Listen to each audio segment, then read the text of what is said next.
there was a big song and dance about internet being cut. Okay. Now, if you've reached a stage where you say an internet cut is more dangerous than the loss of human lives, then what can I say? So the fact is, if you look at the whole 370 issue, I mean, it's a fundamental. Maybe I should not be looking in your direction. I ask you all to just a very basic part. What was a temporary provision of the Constitution was finally put to rest. This was supposed to be act of majority. Wait. This was supposed to be majoritarian. Now tell me, what was happening in Kashmir was not majoritarian. What was that? Big breaking news which is coming in. An RSS Neta again reignites the population debate. RSS General Secretary Dattatreya Husawale today has said that the Sangh will demand from the government a calibrated policy to control population imbalance in the country. RSS wants such policy to be binding on all the sections and communities irrespective of their religious affiliation. In fact, the population imbalance, religious conversions among the key issues which have been discussed in the RSS National Executive meeting as well. But this, of course, has always been a very contentious issue. So listen in to what this RSS leader has to say. जनसंख्या बनने से इस देश की एक संपत्ति भी है. अब युवक इस देश में है, इसलिए हम बहुत गर्व से कहते हैं भारत युवकों का देश है, युवाओं का देश है. देश में जनसंख्या असंतुलन भी है और कई जगह पर इस असंतुलन के कारण देश के बाहर अन्य देशों में उस देश के विभाजित करने की नौबत भी आई. इसलिए अपने यहाँ समाज में इसके प्रबोधन होना चाहिए. Well, let me go across to Amir Haq, who's joining us, our bureau chief. Amir, not the first time that the RSS has stoked a population debate, but this statement coming in from one of the most senior-most leaders, Dattatreya Husawale, is surely going to kick up a huge political storm. Well, absolutely. And you rightly said this is not the first time that the Rashtriya Swayamsevak Sangh has spoken about population imbalance or population explosion as such. Also, various issues from migration from rural areas towards urban areas, unemployment, social harmony and increased participation of women. These were in fact all such issues that were discussed during the four-day National Executive meet of the Rashtriya Swayamsevak Sangh in Prayagraj.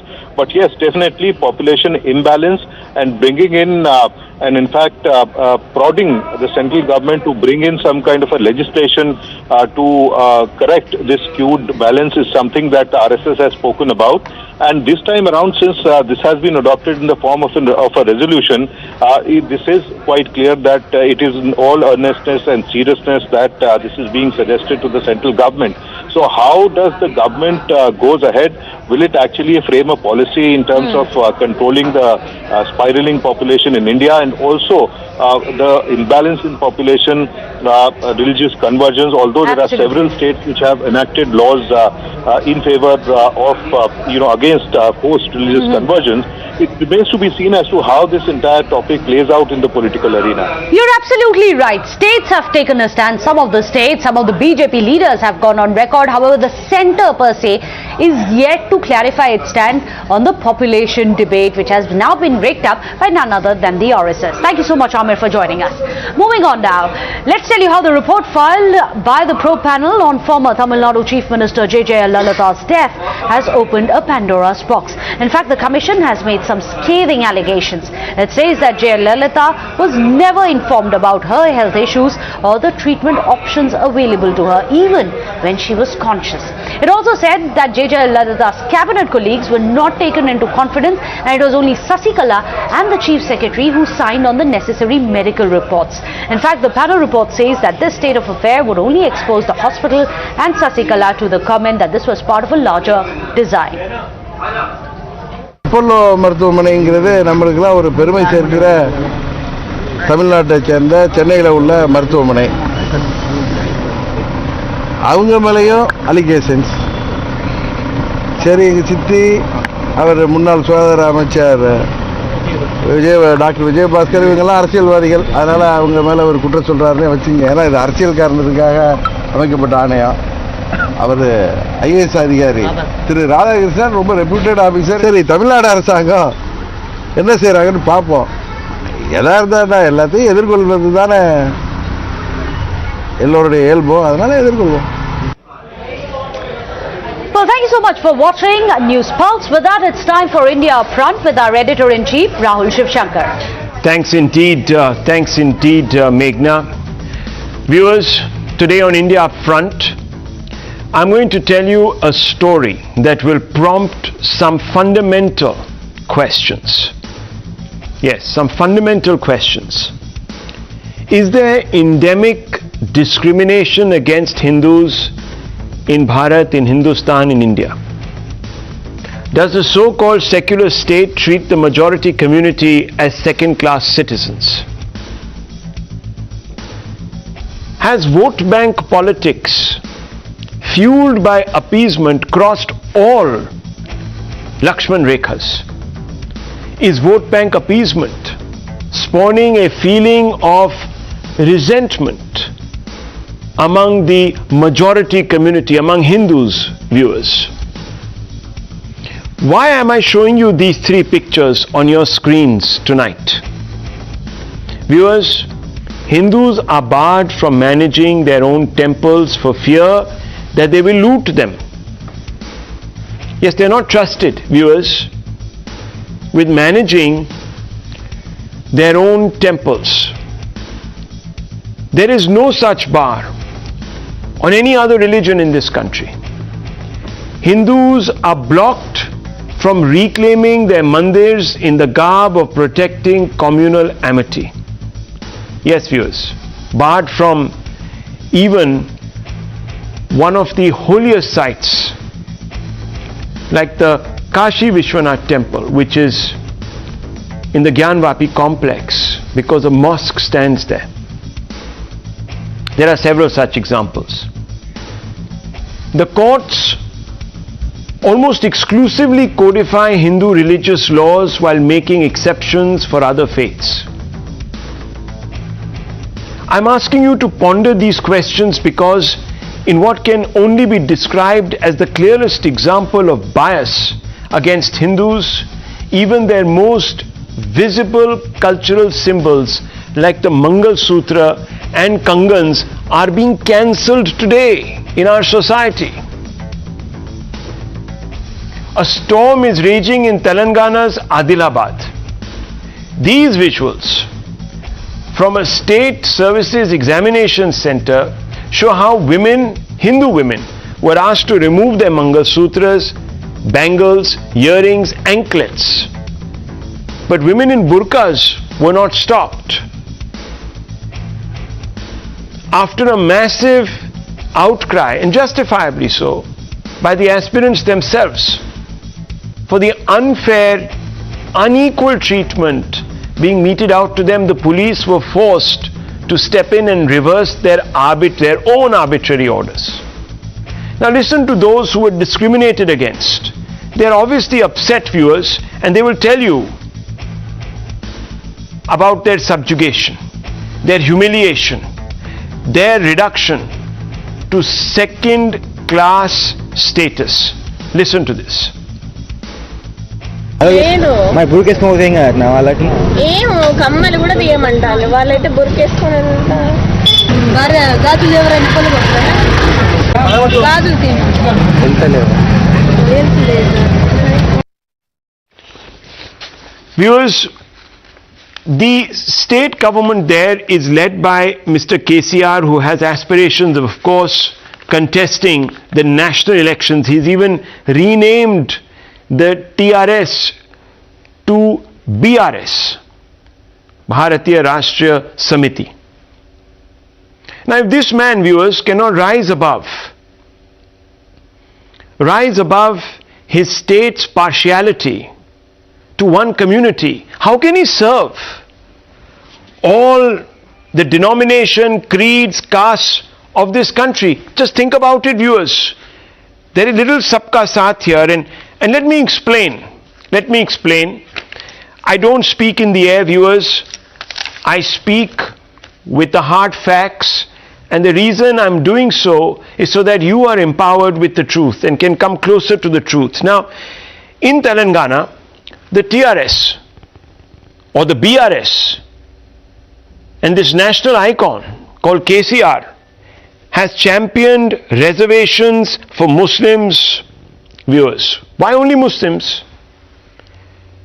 We are hoping to get those answers from the TRS panelists in a short while. But remember, Article 15, viewers, of the Constitution forbids incentivizing any inequality on religious lines. Even the Supreme Court has struck down religion-based reservations. But the man who wants to replace Narendra Modi in 2024 forgets about the Supreme Court and the Constitution. Think about that.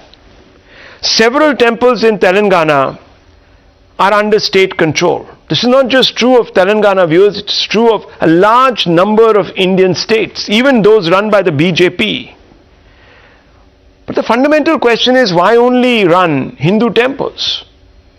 Apply the law equally.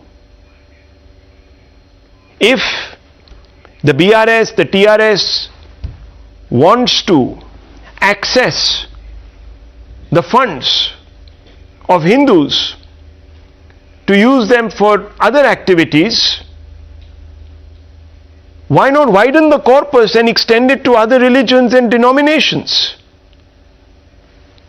Viewers, the TRS or the BRS even has a political understanding with the AIMIM, known for its sectarian outlook. Viewers, these are some of the facts.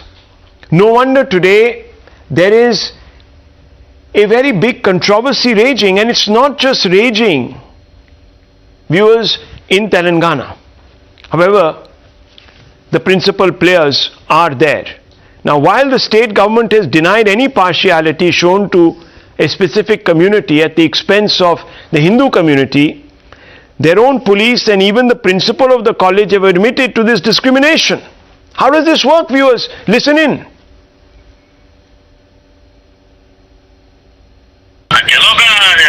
Instruction తెలియదు MRO చేసినట్టుంది ఏమంటే మా inspector వచ్చేసి అది ఏం అవసరం లేదని మళ్ళీ immediately add చేసి వెళ్ళిపోయారంట. అది ఇష్యూ ఏం కాదు అప్పుడు, మరి ఇప్పుడు ఎందుకో అది చేస్తున్నారు.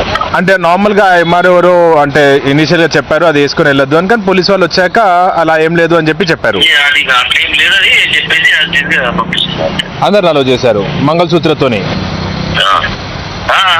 అందరూ అలో చేసిన. और ये जो हिंदू लड़कियां थी, ये लोगों को ऐसा मंगलसूत्र और ये सब कुछ निकालने के लिए बोला गया था पुलिस, ऐसे इंस्ट्रक्शंस कुछ थे क्या उनको? नहीं, हम किसी का भी कुछ इंस्ट्रक्शन किसको नहीं बोले, वो ड्यूटी पूरा पुलिस वाले चले, पुलिस वाले करे. अच्छा, फिर एग्जाम हॉल में इन लोगों को मंगलसूत्र के साथ अलाउ किया गया था क्या उस दिन? हाँ, हम तो अंदर आने तो अब तो चेक नहीं करे किसको है कि किसको नहीं की, हम तो नहीं देखे, वो बाहर चेक करके भेजा ऐसा है ना. जी जी जी. वैसा. तो आपको कुछ पता चला कि ऐसा मंगलसूत्र नहीं था उनके? नहीं, मेरे ख्याल से तो मेरे को पता नहीं है. Viewers, it is often said, and mostly by opposition parties, that it is the political outlook of masters that informs the behavior of the police and other adjunct agencies. This is a charge that is made constantly against the BJP, that because the BJP thinks in a particular way, all the subordinate services also display the same outlook.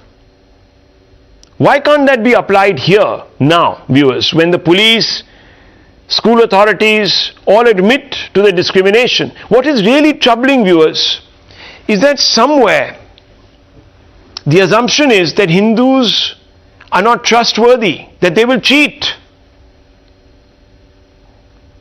that they are cheats. Well, despite the admission by the principal and the SP of the area, and you just heard them, the TRS or the BRS Sarkar says Hindus were not discriminated against. Listen in. About one particular center, and the Group 1 examination of Telangana State Public Service Commission was conducted in 1019 centers, and no issues have been reported anywhere in these rest of the 1018 centers. So Bharatiya Janata Party has picked up some selective videos and have circulated it. They're brazening it out, viewers. They're brazening it out. It doesn't matter 1, 2, 3. As I told you, there are some policies that have been very publicly espoused by the TRS, BRS government there. And let me tell you, viewers, Hindus have been reduced to a second-class status. I'm not even talking about Muslim majority Kashmir, where they are exterminated by various actors for their faith. I'm talking about other states in the unions. Hindus are not allowed to manage their own mandirs. Yes, viewers, secular state manages mandirs to stop temple loot. That's the ostensible reason. The examples are many. Tirupati, Vaishno Devi, Shani Shignapur. Viewers, Hindu religious affairs are managed by non-Hindus. In 2017, a Muslim Neta made Tarkeshwar temple board head. After massive outrage, the TMC government was forced to revoke this order. I'm talking about Bengal here, viewers. Selective interventions by court in codifying the Hindu faith. Courts preside on Hindu faith. Muslims have their own personal law. There are several examples. Let's press the continue button, Nizam Bhai, on that graphic. Let's press it. Let's move on. For example, the SC order on the Hindu Succession Act. They are barred. Hindus are barred from reclaiming places of worship. 1991 Act predominantly curbs Hindus from reclaiming their places of worship. There are many examples. Krishna Janambhoomi, Kashi Vishwanath are in the news. Hindu festivities are in isolation proscribed by states and by court. Many occasions. Cracker bans on Diwali, even though the cause of pollution, for example, in Delhi lies in Punjab. 2017, no permit for Durga immersion during Muharram in Bengal. The courts had to step in. Hindu prayers are stigmatized as war cries. Jai Shri Ram has become a provocative war cry for some viewers.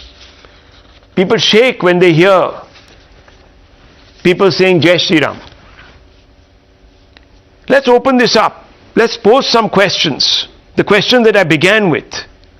Let me begin by asking the TRS spokesperson, Bachchu Srinivas. Mr. Srinivas, good evening.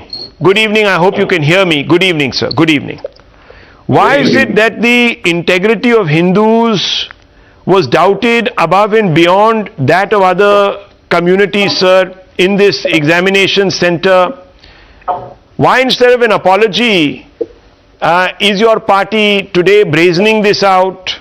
Why is it that you have chosen to give quotas to one denomination and not all? Why is it that you had a political understanding with the AIMM, which is a, unfortunately, sectarian party? Why, sir? There are several other examples.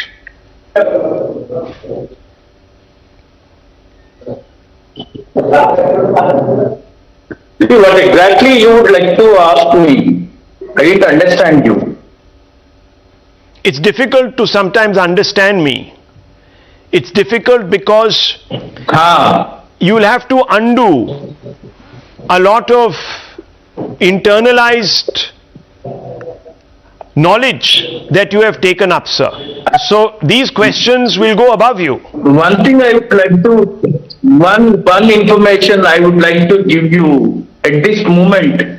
Out of, for the sake of 553 posts, there are 2.9 lakh people have attended the exam.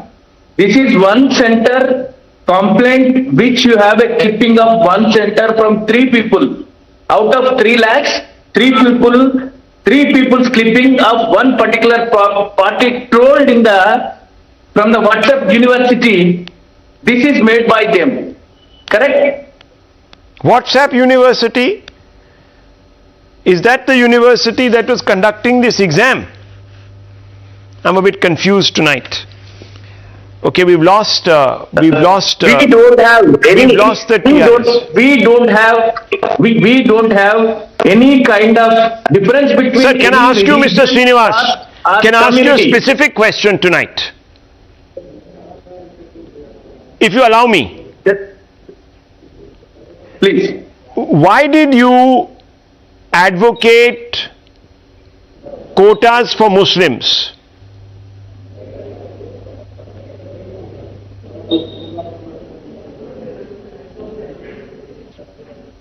Which quota? Okay, now we have actually a problem, viewers, because we have an individual who's going to deny on record, and I'm going to have to produce the statements on record which will disprove him. And then we are going to have a familiar backtracking where I will be accused of being an agent of a particular party, taking up a particular cause to attack an opposition party. I know how this works. But sir, till you try recalling, Mr. Srinivas, what I am referring to, I'll give you some time. Let me bring in Dr. Anand Ranganathan. Dr. Ranganathan, it might be one center today. It might even be 3 or 5 or 6 people today. But the fact is that there is a feeling that Hindus are not trusted to mind their own affairs, that there is some endemic, institutionalized discrimination. Do you share this? Rahul, first of all, I would like to castigate you and tell you that you're clearly wrong, because this was obviously a mistake when the authorities allowed the burqa but banned the Mangal Sutra, because they should have banned the bindi too. How dare they allow Hindus to flaunt their identity? I mean, this is a Hindu Rashtra, and let us be very clear. Why are Hindus allowed to be citizens at all now? And secondly, I must castigate you because you've called them as second-class citizens. I'm sorry, wrong. Why have you taken away 6 other classes away from the Hindus? They are not second-class citizens. They are 8th-class citizens. Now, let me explain why. Let me give you 8 reasons why Hindus are not second-class citizens, but 8th-class citizens. Number 1, Kashmiri Hindus like you, forced to be refugees in their own land. That one can settle 40,000 Rohingyas in Jammu and Kashmir, but not 7 lakh Kashmiri Hindus, the land's original inhabitants, raped, murdered, pillaged, ethnically cleansed, and then 30 years later, the Supreme Court says it is too late to prosecute the perpetrators. Second reason, Hindu temples being exclusively controlled by the state. Hindus have to beg for Waqf's land to celebrate their own festival, Ganesh Chaturthi, when the government has usurped hundreds of thousands of acres of temple land and is responsible for more than 100,000 temples losing lakhs of crores in rental income.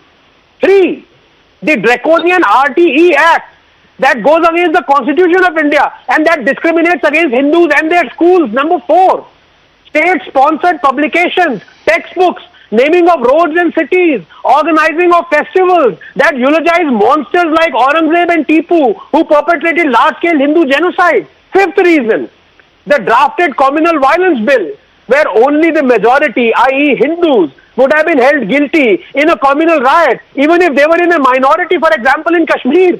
6, court judgments like the flawed Sabrimala and legislative enactments like the Hindu Code Bill that exclusively purport to reform only Hindu religious practices, but dare not touch practice of other religions. And if they do, the decisions are promptly reversed like in Shah Bano 7, the barbaric 1991 Places of Worship Act that denies cruelly the Hindus their legitimate right to correct historical injustices and reclaim thousands of demolished temples. Now 8th, the draconian Waqf Act, where a Hindu's property can be usurped and the Hindu can be unilaterally called an encroacher. So these are the 8 reasons, and please don't call them second-class citizens. They are 8th-class citizens, and the sooner we call this a Islamic Republic of India, the better it would be for Hindus to realize this. And finally, Did you see how cunningly the gentleman before me brought in statistical normalization to say only 3 centers barred Mangal Sutra? Now, if I were to go by statistical normalization, I can also say that every year in India, there are 500,000 cattle trips.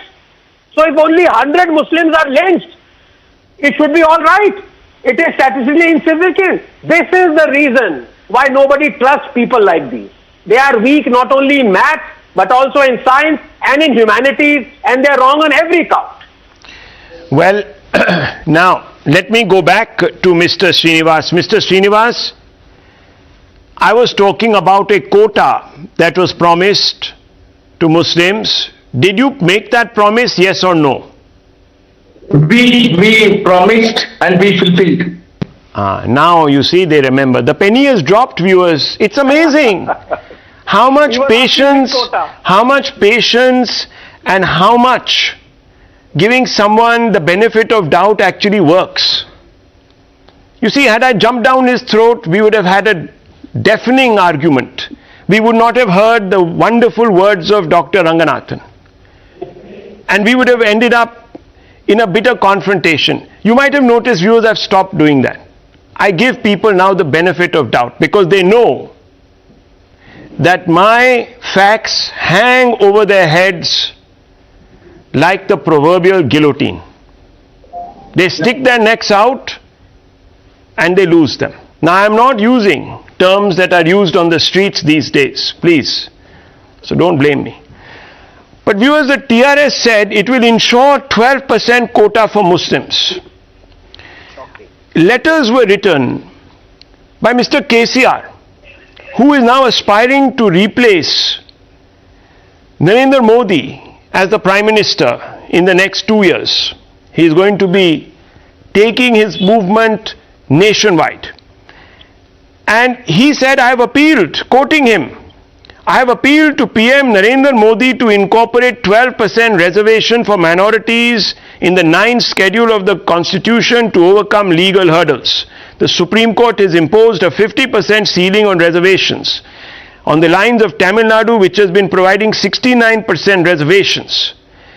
Deputy Chief Minister, caretaker Deputy Chief Minister Muhammad Mahmood Ali had made it clear, and I am now reading out from the Hindu, a revered newspaper of all those who believe that every other media house doesn't get it right.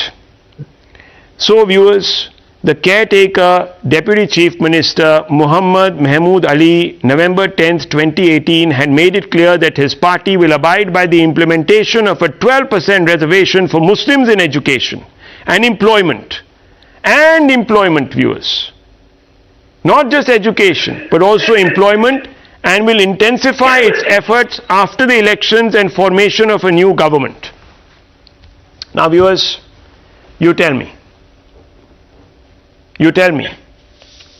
why should this be the case? When it is expressly barred by the Supreme Court, when the Constitution of this country makes it clear.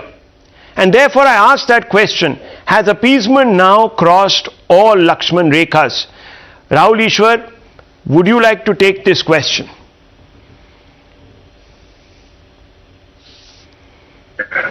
I guess I am audible.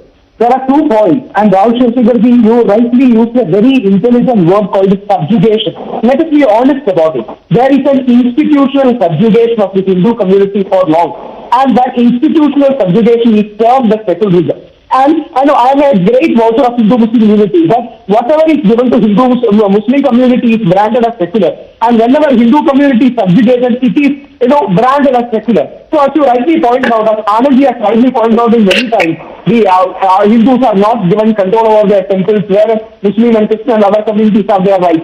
So Hindu community, when they are institutionally discriminated, we take some kind of pride in saying that it is all okay. And what happened today is horrible and horrendous. And Mangal Sutra is such a personal or individual thought of a woman is, affair or woman's personal, spiritual, and she is so to take that off, and nobody is condemning. And the same thing happened to our Muslim community. Just let us take an example. And the same thing happened to any other community, there would have been an outcry. So the core point here is secularism has become some kind of a tool to oppress, subjugate Hindus and take pride in that fact. Whereas whatever benefits or goods are given to Muslim community is also branded secular. So this perverse sense of secularism should not be there. See, this has become a kind of norm. And whenever, as you rightly found out earlier, the Supreme Court has explicitly marked that reservation cannot be in the name of a religion. But since on the Muslim vote, that as Muslim votes more of the en masse vote rather than the disunited Hindus, there is always a tendency for secular politicians to reach out for their notes and votes. This is an obvious reality of Indian politics which I doubt anybody can debate and dispute. But we don't have the intellectual honesty to say that it is such, and many people will go around sugarcoating in so many other things. I'm happy that you have called out in open. We need to redefine secularism, reimagine secularism, and give new explanations what is meant by secularism. Well, that's a very valid point. Rashid Khan of the Congress comes into the debate now. So doesn't the discrimination expose an inherent mistrust of the Hindu community itself? Doesn't it expose a deep endemic bias of the community itself? And let me tell you, if this wasn't the case, the Congress in 1991, the P.V. Narasimha Rao government would not have walked completely over the constitution and denied Hindus the basic rights that devolve upon them to pray, to practice their religious faith by coming up with the Places of Worship Act. What was the genesis of this? When, especially just 5 years earlier, you benefited a large number of Muslim conservatives by overturning the Shah Bano order. You see the juxtaposition, Rashid Khan Saab? Rahul, right now this is not the time to discuss about all those things. Okay. Let's discuss about the situation in Telangana right now. BJP wants to polarize. Completely BJP wants to polarize. And BJP leaders are attacking TRS party, stating that TRS party is involved in complete minority appeasement. This is absolutely fake. Because TRS can never favor Muslims and can never talk in favor of Muslims. TRS party is backstabber of minorities. Since the day KCR has come in power, we have lost 9 mosques. 8 Ashokhana has been demolished. What about 12% reservation? What about judicial power to Waqf board? Our minority budget has been misused. No loans have been given. At least you have a budget. At least you have a budget. Here in Telangana, the budget of the temples is taken by the state.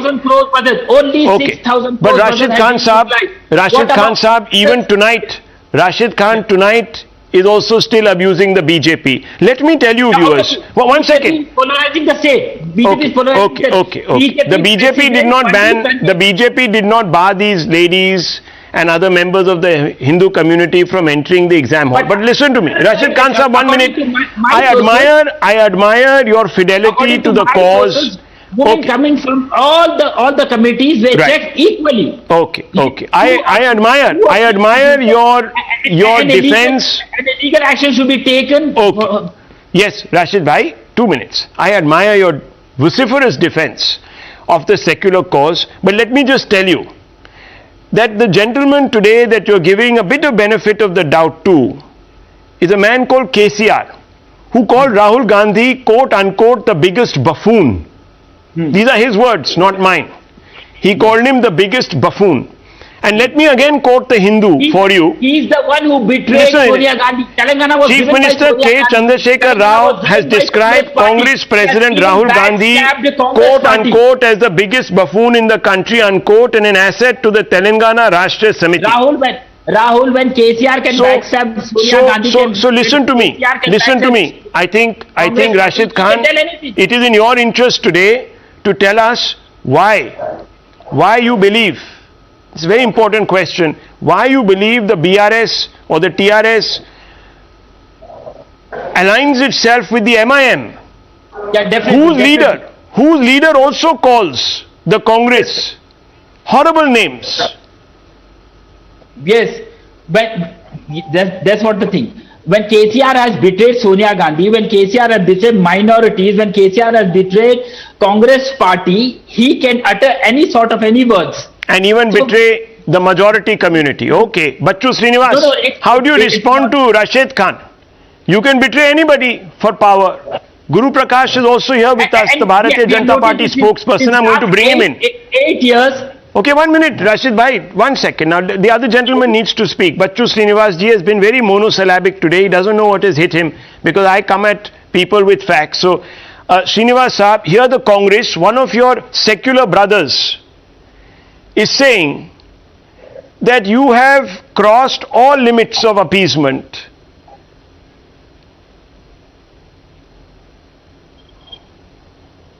In what way we crossed our limits in this state? I didn't understand. They are not in the power since 10 years of time. Since 2014, they are far from the power, so they can speak lot of things. Earlier, MIM is associated with Congress. Sir, we have a Today they are claiming lot of things. What you have done, you have betrayed people of Telangana. KCR have betrayed the people of Telangana. What all he has promises, he is not up to his words. We know, we have statistics, we have data, we have everything in front of you. Boss, you are from Congress, you are forgetting that what promises you have done in the last 60 years of time. You just remember, you are in the power, entire the state. Still the poverty is there. Still the illiteracy is there in this India. Okay, 1 second, gentlemen. Viewers, isn't this delightful? Isn't this delightful when members of the ecosystem turn at each other and almost rip each other to shreds? Then you really know how hypocritical this ecosystem is. Then you really know that Times Now must be saying something absolutely spot on. But nonetheless, Mr. Guru Prakash, you are being accused of by Mr. Khan, the Congress party here, of jumping upon issues to blow them out of proportion, to polarize and create this sort of sense of Hindu victimhood. Could you respond? The main agenda is Hindutva. That's what they are doing. Agenda is Hindutva. Rahulji, I really... yeah, go ahead. Thank you. Rahulji, we must understand that you cannot use polarization, consolidation and appeasement in the same sentence. This is really laughable from the Congress party saying that. And Congress party complaining of appeasement, am I hearing it right? Congress party is complaining of appeasement. It was the Congress party after independence that legitimized IUML. The Congress party validated Indian Union of Muslim League. Let me also quote Mr. Tajmul Hasan, the Constituent Assembly member from Patna. He said that there must not be any term called minority in India. There must not be any term called minority in India. How can you say that? You are the political party. You have, please have some patience. Please have some patience. We are living in a democracy, sir. Please have some patience. We are living in a democracy. Congress party complaining of appeasement is the biggest joke of the century. You brought a law against Shah Bano verdict. You banned satanic verses when nowhere in the world it was banned. Now Congress party is complaining of appeasement in our country. This is laughable. This is the biggest joke of the century. Please don't say that. 2007. Listen to it. Suniye bhaiya. Listen. Have some patience. Have some patience. No one was speaking while you were speaking. No one was speaking while you were speaking. No one was speaking while you were speaking. Have some patience. Have some patience. Mr. Khan, listen to the other side. थोड़ा धैर्य रखिए. नहीं. Listen to the other side. He is answering your question. 2007, Rahulji. 2007, Rahulji, Prime Minister of our country, Manmohan Singh said, on record, इस देश के संसाधनों पे 1 लाख मुसलमानों का है. If this is not appeasement, then what is? What is your definition of appeasement, Mr. Khan? Now you are accusing TRS of appeasement. This is the biggest joke of the century. Okay, please, gentlemen, 1 second. Mr. Khan, please. Rahul One ji, I second, did not Mr. Khan, complete. one Rahul second. ji, I You did can not respond the to... whole country and BJP See, has this is not divided. right. Then I'll have to lower your fader. Then you will go crying to Mr. Jairam Ramesh. Then you will say that, look, Rahul Shivshankar stopped me from speaking. Then he will tweet, and then there will be more, orchestrated chaos. So let's not do all of this, please. I'm very scared of Mr. Ramesh. He's got scathing observations he makes. Don't get me into trouble. I'm not blocking you. I'm allowing you to speak, but let's have order on this debate, sir. Please. Please, sir. Yes, Mr. Guru Prakash, please answer the question. Why are you whipping up a sort of communal agenda in the Rahul ji, state? That's the charge. Rahul ji. No, this is clearly beyond my comprehension, and the nation needs to know. The nation deserves to know that this is the heights of double standard and hypocrisy when a Congress leader is coming on a national television, a show of your repute, and is complaining of appeasement. When the Congress party is neck deep in this cancer of appeasement, not since today, not since the last 1 decade, since after independence. You validate IUML, you validate AIMPLB, you bring a law against the Shah Bano verdict, you ban Chetnik versus, your Prime Minister says कि भारत की संसाधनों पे 5 लाख मुसलमानों का है. Now who are you? Okay. What is your locus standard Rashid to Khan, comment at on least don't appeasement in this appease, country at when least you don't are the one appease, who forget has about anyone promoted else, and at encouraged? least don't appease the TRS tonight. That is not in your interest, or the BRS. Don't appease them. Forget about anyone else. At least today, say what you really should be saying.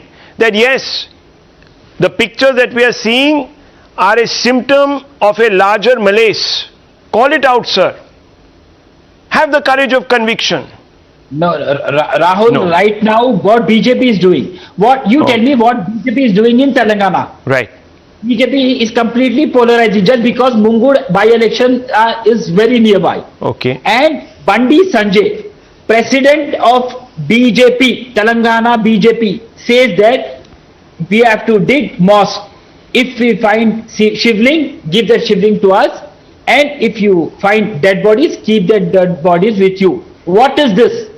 In executive meeting, Amit Shah comes and tells that if BJP comes in power in Telangana, he will strike off 4% Muslim reservation. What is this?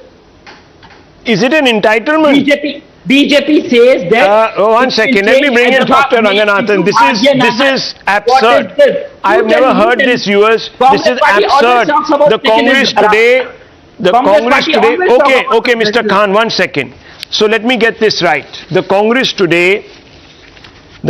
today, viewers, shredding the constitution, advocating religious quotas. Now, viewers, the last time religious quotas, and Dr. Ranganathan, you see, sometimes my history doesn't serve me well. Last time someone talked about religious quotas was before independence. And they actually got them because the malevolent British did not want to unify India, did not want to jodo India, it wanted to todo India. So how can Rahul Gandhi say that he wants to jodo India by advocating reservations on religious lines like Jinnah did? Please explain to me. I don't understand this, Dr. Ranganathan. I'm very confused tonight. I don't know what to do, what to say, who to say it to. No, Rahul, as it is, it's very difficult to understand Rahul Gandhi. You have to be from the same planet as he is from. But in any case, I'm a big fan of Rashid Khan Saab, because I must say this, that he is unabashed and unequivocally fights for the Congress's rights, and today is fighting with TRS or BRS, and as the meme goes, that Swamiji is saying, "Khoob lado, samapt kar do ek dusre ko." So the more the merrier. But here, I doubt whether Mr. Khan understands the concept of a secular state. In fact, it is scandalous that he is not asking for less appeasement. He is asking for more appeasement. So let me ask him a point-blank question, Mr. Khan. In your opinion, should the state government pay salaries to Maulvis? Yes or no? Hello? Yes, sir. Should the state government pay salaries to Maulvis? Yes or no? Already the Waqf board is paying. Already the Waqf board. Already the Waqf board is paying. Okay. So what's so new in it? What's new in it? It is not the Waqf board, it is the government, as the case was in Bengal, Mr. Khan. There's a board of minority department to pay salaries of Imam Sahab, Mozam Sahab. This is not only in Telangana. If you go to other states, even they are paying salaries to Imam Sahab and Mozam Sahab. So what's so wrong in it? It's Nothing wrong. Nothing wrong. It's not wrong. What about the budget? The budget should be utilized properly. But since last 8 years, the budget has not been utilized properly. Okay. The budget has been misused. That's what I'm trying to tell. Yeah, we should have given all the budget to the Maulvis. It should have been given to just about everybody who constitutes the base and core vote bank of the Congress. Okay, fair enough. One minute. Let me bring in Royden Roach. Royden Roach, let me ask you. Let Royden Roach Sahab also speak. He's been waiting his turn. He's been very silent. I'm going to ask you, Mr. Royden Roach, do you believe that minority quotas will help in unifying the country, or do you believe that it will only exacerbate the discrimination, the sense of hurt being felt by the majority community, sir? Let me ask you. I can't hear you. I think you're on mute, sir. Yeah, please unmute yourself. Yeah, go ahead. Yeah, go ahead.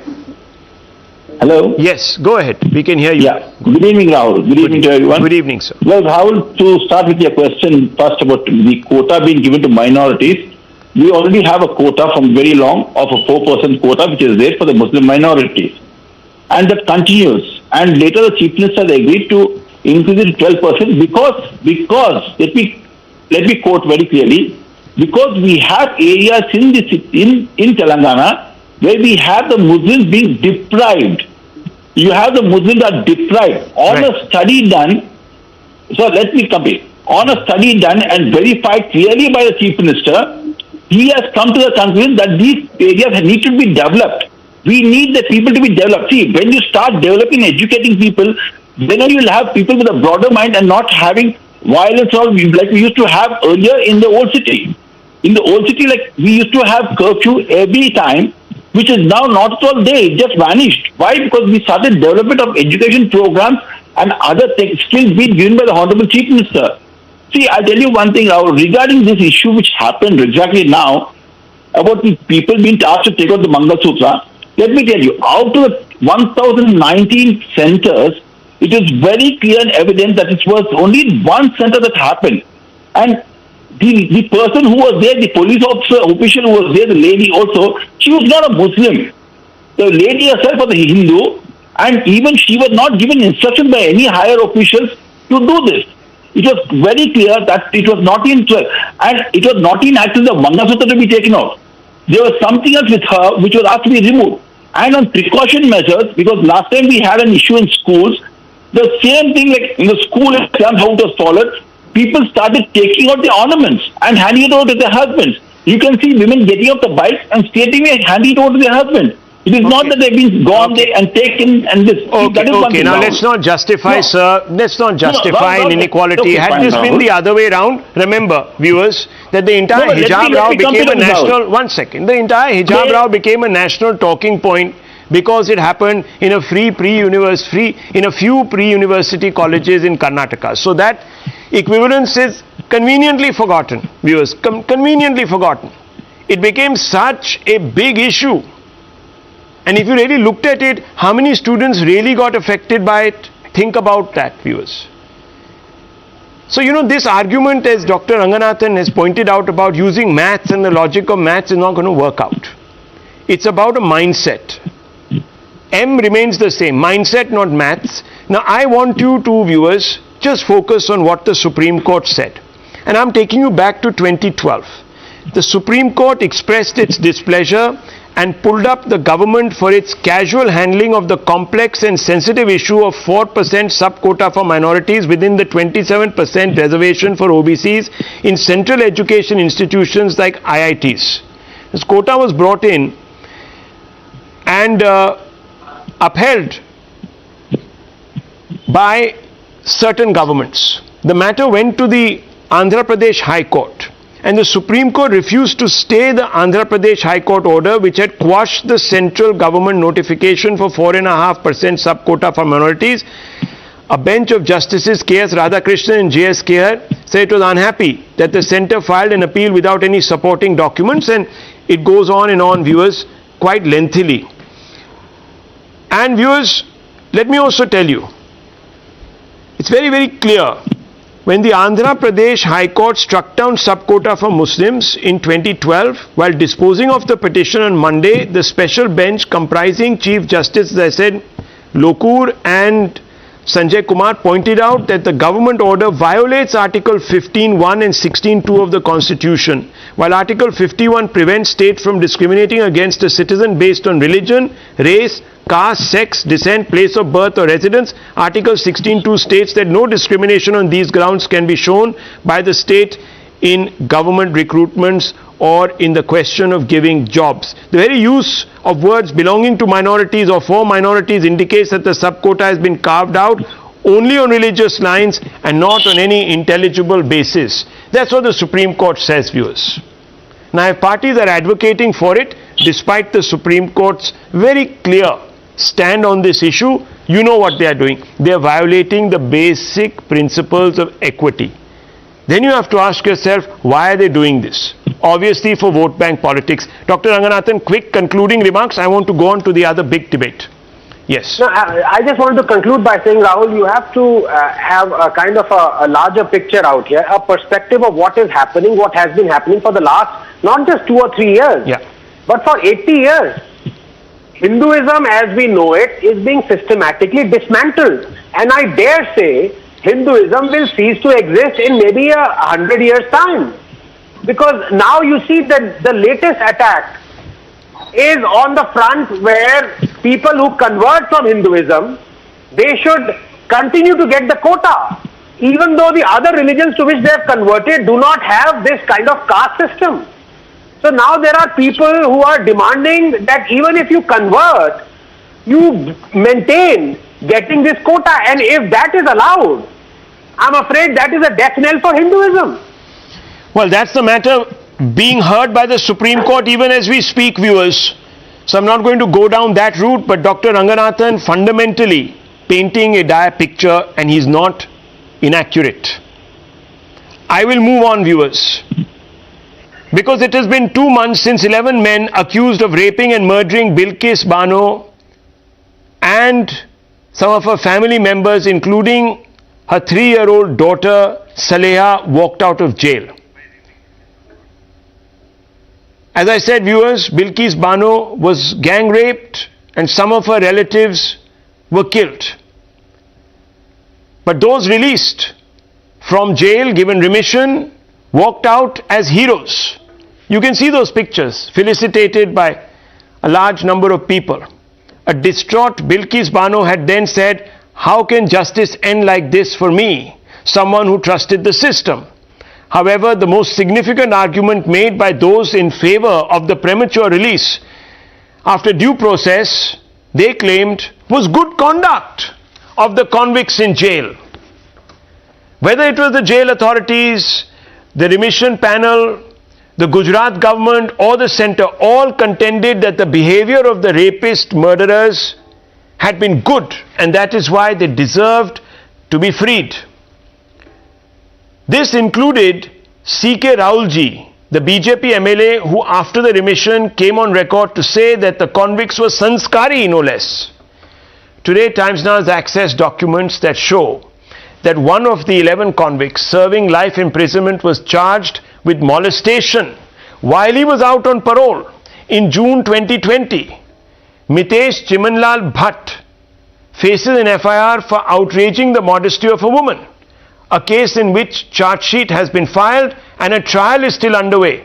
So viewers, how can an individual who is suspected of molesting somebody on parole have his sentence remitted on good conduct?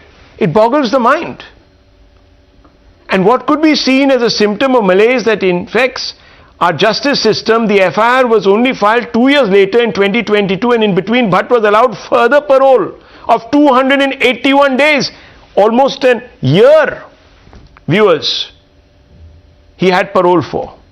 And the very same man who has been booked for molestation, has now been released after the Jail Advisory Committee reported that his behavior in jail had been good, viewers. Outside on parole, he allegedly molested. Inside the prison, he became a good boy. And they gave him remission. However, this is not whether the seeming travesty ends. The affidavit submitted by the Gujarat government in Supreme Court details how the convicts who were serving sentence for gruesome rapes and murders got repeated respite from the authorities in the name of exercising their entitlement to parole and furlough. 10 of the rapists, murderers, spent over 1,000 days out of jail. That's almost 3 years of their sentence out of jail. Now this is shocking, viewers, because it's clear that the concept of rigorous imprisonment has been mocked. And the question now arises, will the Gujarat government reverse the remission? There is just a lot that is not adding up, and let me open this up.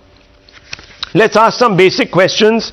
First, I want to bring into this equation Zakia Soman, women's rights activist, and Naveen Chomal, a lawyer. Now, Mr. Chomal, I want to ask you this question. Good conduct. How can a person who's charge sheeted for molestation get off on good conduct? Can you explain this? Definitely. See, I'll explain you from the point of a lawyer.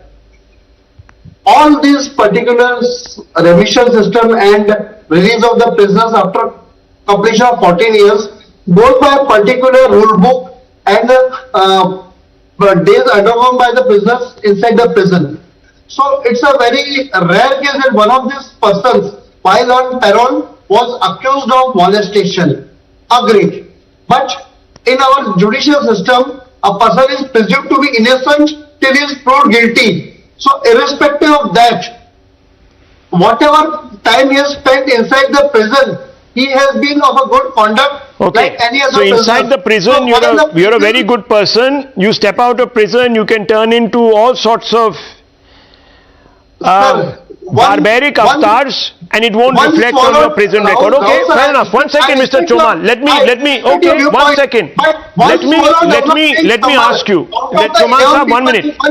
You said. Why should the young people suffer, sir? Okay. I appreciate this point. Okay. 1,000 days each. Dr. Ranganathan, 1,000 days each. 10 of these 11. Let's for a moment forget about what the alleged molester did. Good, bad, ugly, whatever. Let's set that aside for a few moments. Mr. Chomal says, and he says, I will speak. 1 minute, Mr. Chomal, now please. Let me 1 second, Mr. Chomal, 1 minute, please. I can't have 10, no, I don't have the time to listen to you. No, please. Mr. Chomal, I'm lowering your fader. 1, 2, 3, lower the fader. Okay. Dr. Ranganathan, I want to ask you. There are many people, many governments, many opposition governments that have tolerated some of the most heinous, have let free and let go some of the most heinous from our prisons. Sometimes even before they could be tried. But without drawing equivalences today, where do you stand on this issue? No, absolutely. Absolutely. I condemn this wholeheartedly, Rahul. You know, as you know, there is an adage that goes that justice must not only be done, justice must be seen to be done. And I'm afraid, as of course we have a legal luminary in our midst, and he said everything was done according to the legal procedure, but the fact of the matter is the justice being seen to be done? And as far as even the legal procedure is concerned, I have some objections because there is a clear-cut conflict of interest. Why do you have a BJP MLA sitting in the bench or the committee that is to decide on the remission? That is clearly unacceptable. Point number 2, have we reached a stage, as you very correctly pointed out? Yes, I completely condemn how tens of thousands of people attended the funeral of not only Burhan Wani, but also of Yaqub Memon. How so many tens of thousands of people welcomed the alleged rapist bishop onto the streets of Jalandhar. Yes. But two wrongs don't make a right. The visuals are very disturbing of these people, even though legally they might have come out. have obtained remission, but the celebration of them coming out is really execrable, and it has to be condemned by everyone. Condemned. Now, who are the people who opposed this remission? And Zakia Soman, I want to bring you in. The SP of Mumbai Police, SP of Mumbai CBI, SP of the Mumbai Crime Branch, Special Judge of the CBI, City Civil and Sessions Court, Greater Bombay. All of them opposed this. They said, please don't do this. Do not do this. Do not allow these people out. And let me also tell you, viewers, in 2012, the Samajwadi Party poll manifesto said it will review all cases against innocent Muslim youth jailed on terror charges. Now, even before they were brought to book, convicted, etc., it was presumed that they were innocent. And you know what the BJP said? BJP condemned this. They said, do not release these people. Lakshmikant Bajpayee of the BJP doesn't benefit scores of innocent people who have been wrongly implicated, he said. 2015 PFI cases withdrawn. Karnataka cabinet under Siddaramaiah dropped 175 cases against 1600 PFI men. C.T. Ravi of the BJP said CM disregarded the recommendation of police officers on withdrawal of cases. Siddaramaiah strengthening the Congress vote bank at the expense of security.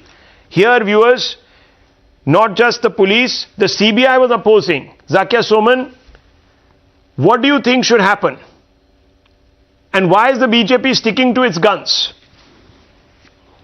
So, I mean, there is no doubt that what has happened is beyond shocking. It's absolutely unethical, it's immoral, and even the legality is highly questionable.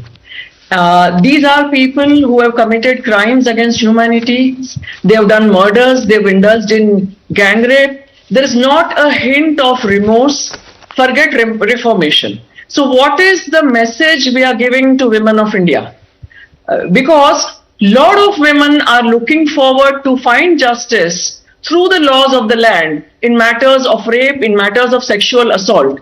And now the message is going out that the perpetrator's background, if they are powerful, if they are politically connected, if they belong to a certain caste, if they belong to a certain religion, then the woman should forget about justice. This is the message we are giving. And this happened, Rahul, very painfully. This happened on 15th August when the Prime Minister was talking about celebrating Nari Shakti. And this is what, within hours, the state government has freed these people. And the centre backed this. The centre backed this. So viewers, sometimes, as Dr. Ranganathan also pointed out, justice must be seen to be done. We began this show by suggesting that there is an impression that Hindus are being treated like second, third, fourth, fifth, sixth, seventh, eighth class citizens in certain aspects.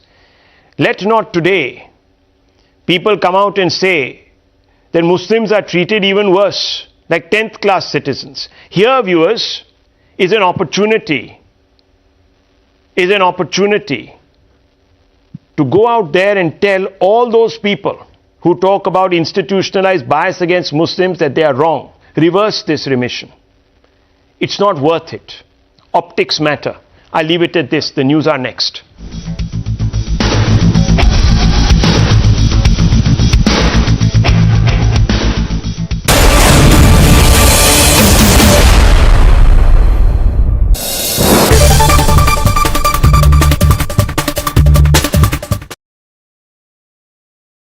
The most pressing issue, the most informed minds, free and fair exchange. Converse India with Rahul Shivshankar. आपको सब film star ही चाहिए मथुरा में नहीं हेमा कन्हैया जी ने भक्त चाहिए ही राधे राधे कल राखी सावन कर देंगे ऑल्सो बिकम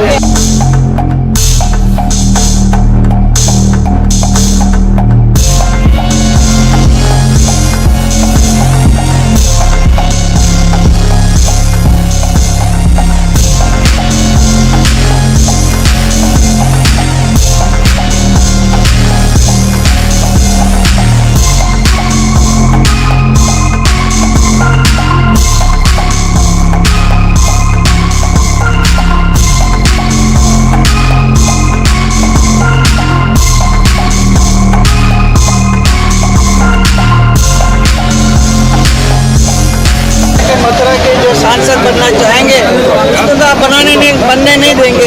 आप दिमाग में सबको ऐसा डाल के रखेंगे फिल्म स्टार ही बनेगा।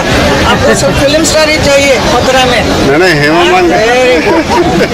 कन्हैया जी ने भक्त चाहिए जी कल राखी सावन का बिकम।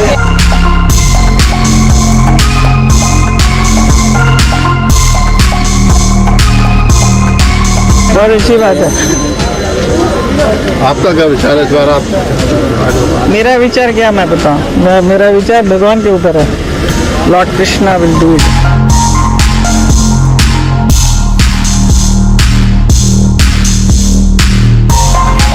मैं तो देश की सेवा के लिए ही पैदा हुई हूँ और मैं देश की सेवा करना चाहती हूँ। और क्यों नहीं, हमारे मोदी साहब, हमारे प्रधानमंत्री जी चाय बनाते बनाते प्रधानमंत्री जी पीएम बन सकते हैं, तो मैं बॉलीवुड में काम करते करते सीएम क्यों नहीं बन सकती हूँ? डेफिनेटली मैं बनूंगी। आप सबका आशीर्वाद चाहिए। तो 2024 में अब आप मुझे चुनाव लड़ते हुए देखेंगे। किसके अपोजिट, ये सरप्राइज है।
The show tonight, viewers. Prime Minister Narendra Modi inaugurated the 12th edition of Defence Expo 2022 in Gandhinagar. The expo has been organized on the theme Path to Pride. United Nations Secretary General arrives in India on a 3-day official visit. This is his first visit to India since he assumed his second term in office early this year. Mehbooba Mufti drew a comparison between Kashmiri Hindus being killed in the valley and hybrid terrorist Imran Ghani, saying he was killed in custody and called for an investigation. Delhi BJP chief Adesh Gupta writes to Chief Minister Kejriwal on the issue of stubble burning, asks the Chief Minister to instruct Man government to stop stubble burning in Punjab for better air quality in Delhi.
Good evening, ladies and gentlemen.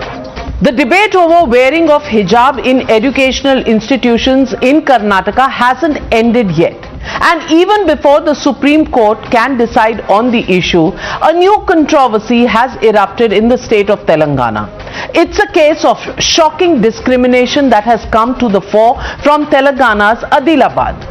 On the 16th of October at the Vidyarthi Junior and Degree College in Adilabad, where state services examination were taking place, Hindu women were asked to remove and leave behind their ornaments, including their bangles, their earrings, their toe rings, even their Mangal Sutra and chains by the security personnel before entering the exam center.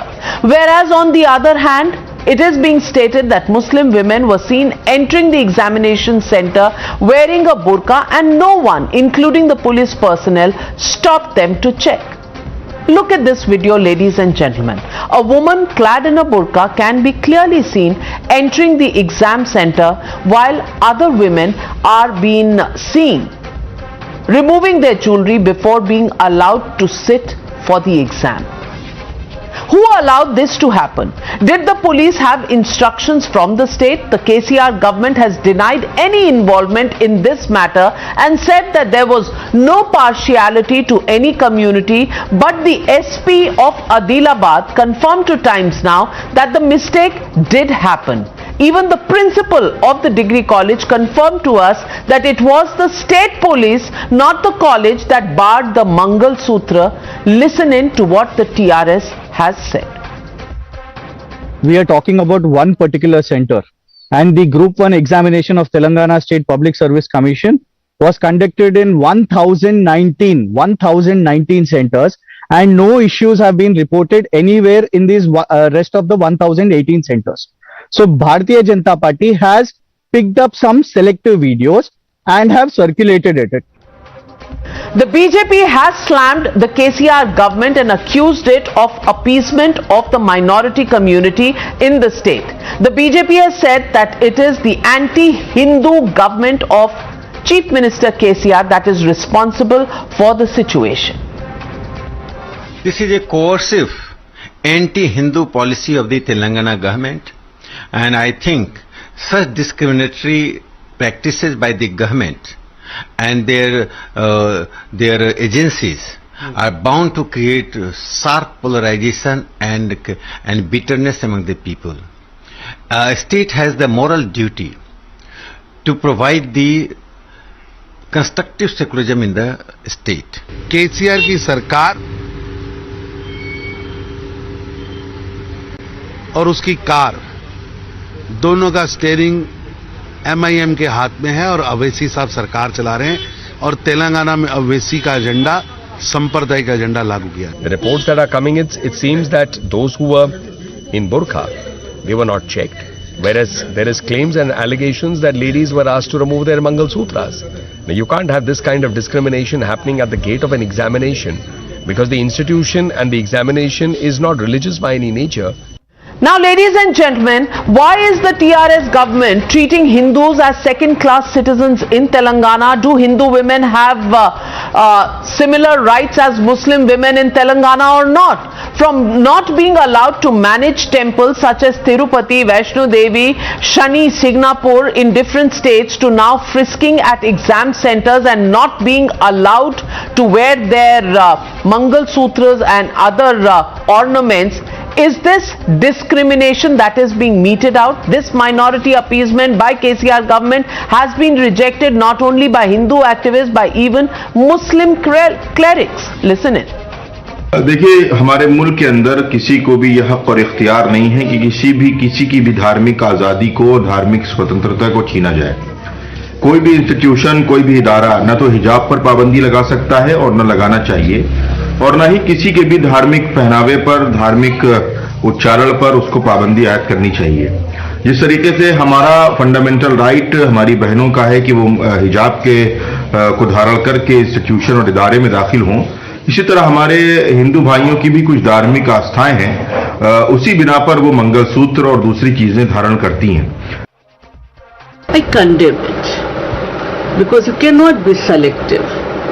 You cannot divide between Hindu and Muslim. We believe in unity in diversity.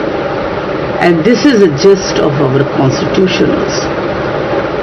But I think these type of issues are raised and brought just because not to address the main issues that concern to common man. They just want to brush those issues under the carpet.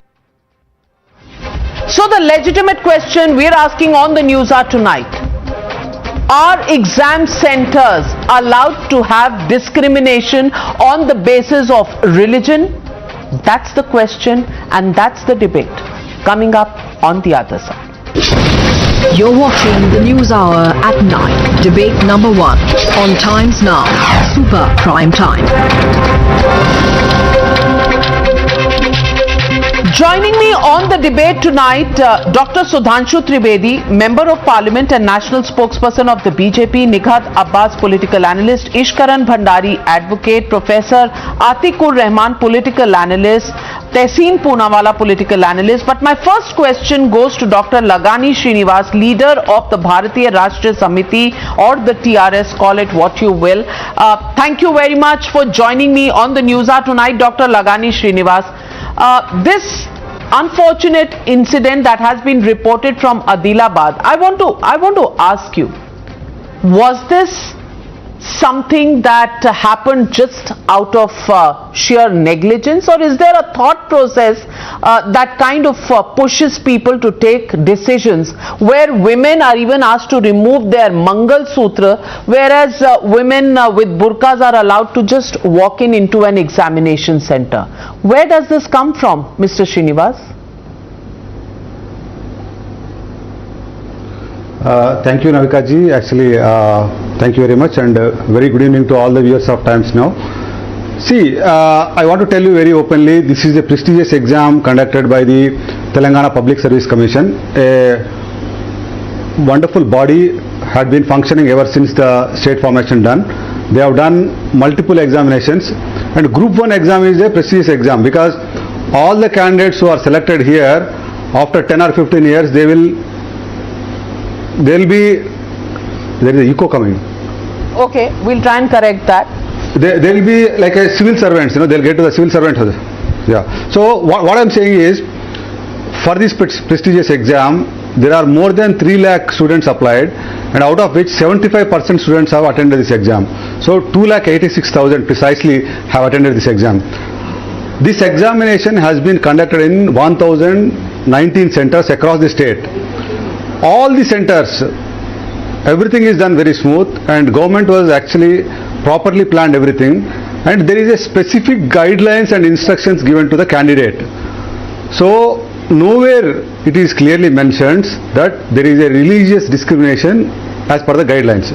So this kind of issues, whatever is cropping up, is raised by particular section to get the political advantage in Telangana. Telangana is a I agree to your charge, and I will ask Dr. Sudhanshu Trivedi to respond. But I want to ask you, did this incident happen? Yes or no? Are the visuals on the screen that people of the country are watching, are these false? Or did this really happen? Did it happen or not?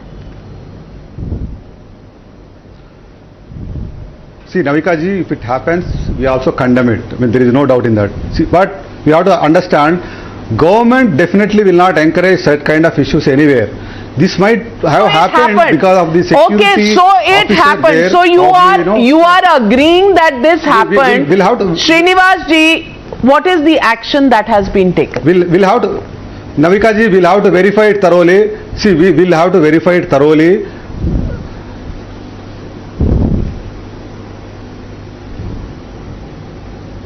In today's scenario, we cannot trust whatever is showing on the social media, right? Everybody agrees. Okay. You cannot trust what is being seen on social media or what Dr. Sudhanshu Trivedi's party is saying. Well, Dr. Sudhanshu Trivedi, they don't trust what is being seen on social media, but they haven't seen probably on social media the SP of Adilabad also admitting that this happened. The principal of the school also admitted that this happened, but they don't trust social media. They don't trust their own SP. They don't trust the principal of the school. They say this is an issue that has unnecessarily been politicized by the BJP. Respond, Dr. Sudhanshu Trivedi.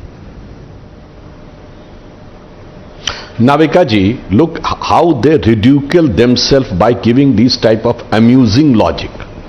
That there was no instruction given for any religious discrimination. As if there could have been a possibility that one religion can be demarcated against the other religion. Which is, ये भी eco हो रहा, जरा ठीक करवा दीजिएगा.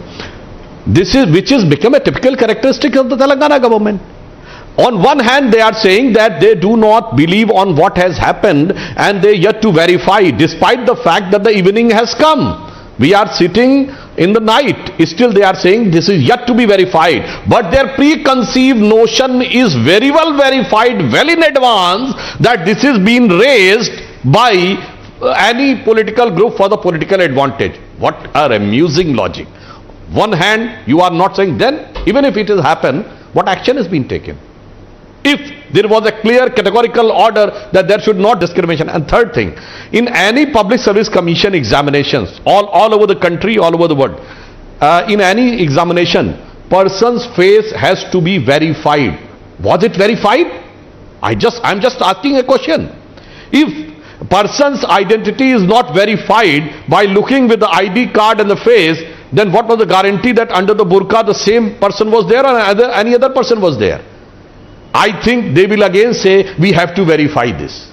Then in every aspect we have to verify it, if despite the fact that this the is SSC has absolutely an not allegation, taken any sir. action, but there the is a fingerprint notion is there. of a political allegation is Sir, already well proved and advised. So I want an answer. Well, let me ask Mr. Atikur Rahman. Mr. Atikur Rahman, sir, if it is it's an important point raised by Dr. Sudhanshu Trivedi, who said verification of the incident has not been done 12 or 14 hours after the incident occurred and surfaced on social media. The exam actually happened on the 16th of October. They haven't taken any action 16 hours later. I want to ask you, but they're very clear that the manner in which the BJP is raising this is politicization. How do they know that, but they don't know the facts of the matter as of now? Navika ji, what has happened is very much condemnable, but the fact of the matter is the BJP demanding a complete inquiry, the BJP demanding that it should not be happening, is just a vulture, attitude of the BJP and the RSS. Tell me one thing, which is the strongest political party in India right now? The BJP. Which is the strongest organization in India? That is the RSS. I am very much sure, 200% sure, that what has happened are the BJP cadre, they are doing it so that they can have their vulture politics on this, vulture condemnation of this. They are harping on these matters so that they can garner and consolidate the Hindutva elements. For Oh my God, that's a huge charge. That's a huge charge you are making. So let me get in Mr. Srinivas. Mr. Srinivas, do you think the RSS and the BJP has done this as Atikur Rahman says? Have you verified that? Has the BJP RSS cadre done this and asked people to discriminate between the Hindu women going in and Muslim women going in? Do you agree with Atikur Rahman? See, Navika ji, in fact, that is his perspective. Let me put it my perspective here. See, there is a clear guidelines as I explained to you. I can read out to the viewers of Times now very clearly. For this hall ticket, from this hall ticket of Group 1, I am reading out. There is a 26 guidelines and instructions given in the hall ticket. One of the guidelines, which I am reading out now, clearly mentions candidates are not allowed to bring calculators, mathematical tables, logbooks, pagers, cell phones, tablets, pens, Bluetooth devices, watch, log tables, wallet, etc. And also there is an important point, any other gadgets or recording instruments strapped on their body or pockets. Possession of the same will lead to invalidation of candidature for the exam. Mangal Sutra is the recorder strapped to the body of the woman. Please, Is the Mangal Sutra a recorder strapped to the body of a woman who was asked to remove it? Navika ji, please, talk to any of the police officers in Telangana. For every student, there is a thorough checking happened across. That is the reason they have followed the guidelines of the security. So the guidelines says that the Mangal Sutra can be a recorder, but a burqa cannot have a Bluetooth. Dr. Sudhanshu Trivedi, please respond to the charges. That have been put up both by Atikur Rahman and Mr. Srinivas.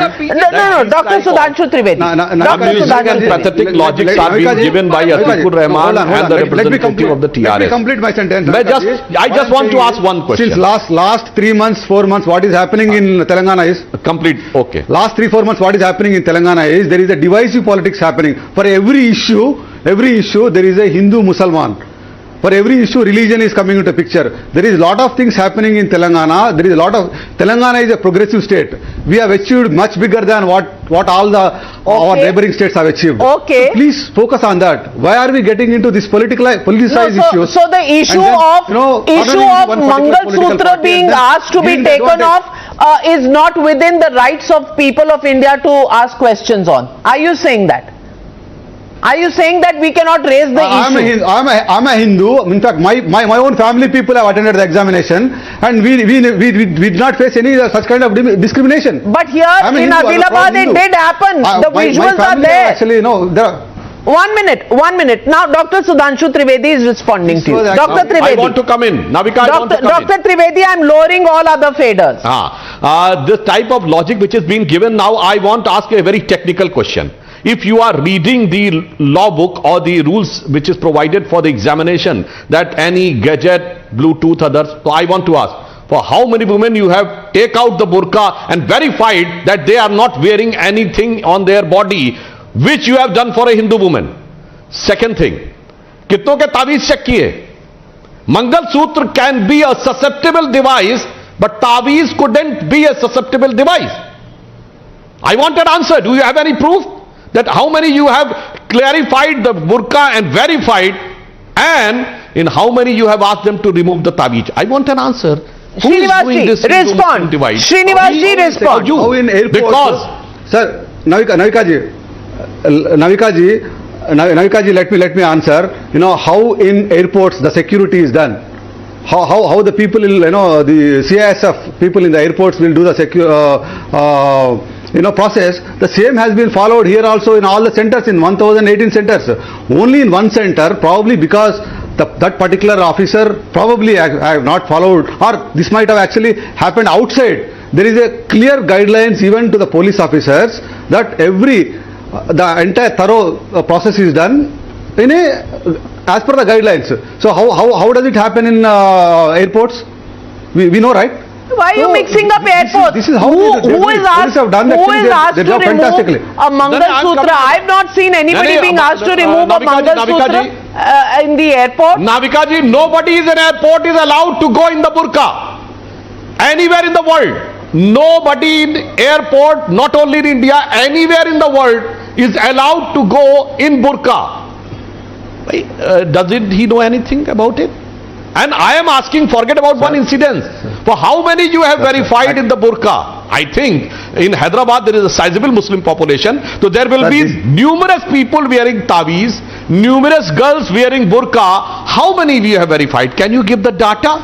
Or just a preconceived notion and allegation that RSS is doing doesn't this? They have the constitution right, whatever they wanted to wear? Done. I mean, sir, does it? So that's why I am saying. Don't they have and the Hindu woman doesn't have the constitution right of what they want to wear. So we have to respect every Indian. Sir, that's sir, why we are I'm saying Indians, that you are sir. contradicting We are Indians, yourself. sir. We are So this the country is Mangal contradicting yourself. Sutra wearing woman is all not an religions. Indian. No, Mangal Sutra wearing woman, bangles wearing woman is not an Indian, but burqa wearing woman is an Indian. Now, Tehseen Poonawalla, I want to ask you. Is this discrimination or is this not discrimination? My own family went for examination. Will you my family members went for Srinivasji, if I can please, examination. They have Srinivasji, not if I faced can any please such answer. discrimination. Srinivasji, if I can please answer. Yeah. 1,019 centers, as Srinivasji said. I've got in touch with Uday Kumar Reddy. This particular incident, first, let's get your facts clear, happened at only one center. The guidelines that Sudhanshu ji is talking about are Government of India guidelines under which the TRS public service exams conducted, is the Government of India competitive exam guidelines. Number two, nowhere in the whole of Telangana were Hindu Muslims or Muslim women, because Muslim women also wear Mangal Sutra. No one was asked to remove Mangal Sutra except at this one center where it happened by this gentleman who is the Mandal You're Revenue not added Officer. to the information of the viewers so far, because all this has been stated. What is the new fact that you're bringing to the table, Mr. Poonawalla? Because then I leave the show. Let me add, so your viewers know. So the Mandal Revenue Officer who did this, immediately the SP and the local police reached.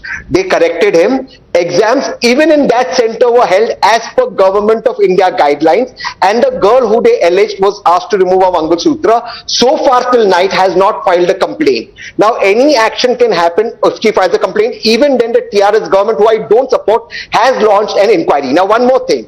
I absolutely agree with the other panelists that this is being done by the BJP, and it is being done by the BJP. Why? For two reasons, and hear me out.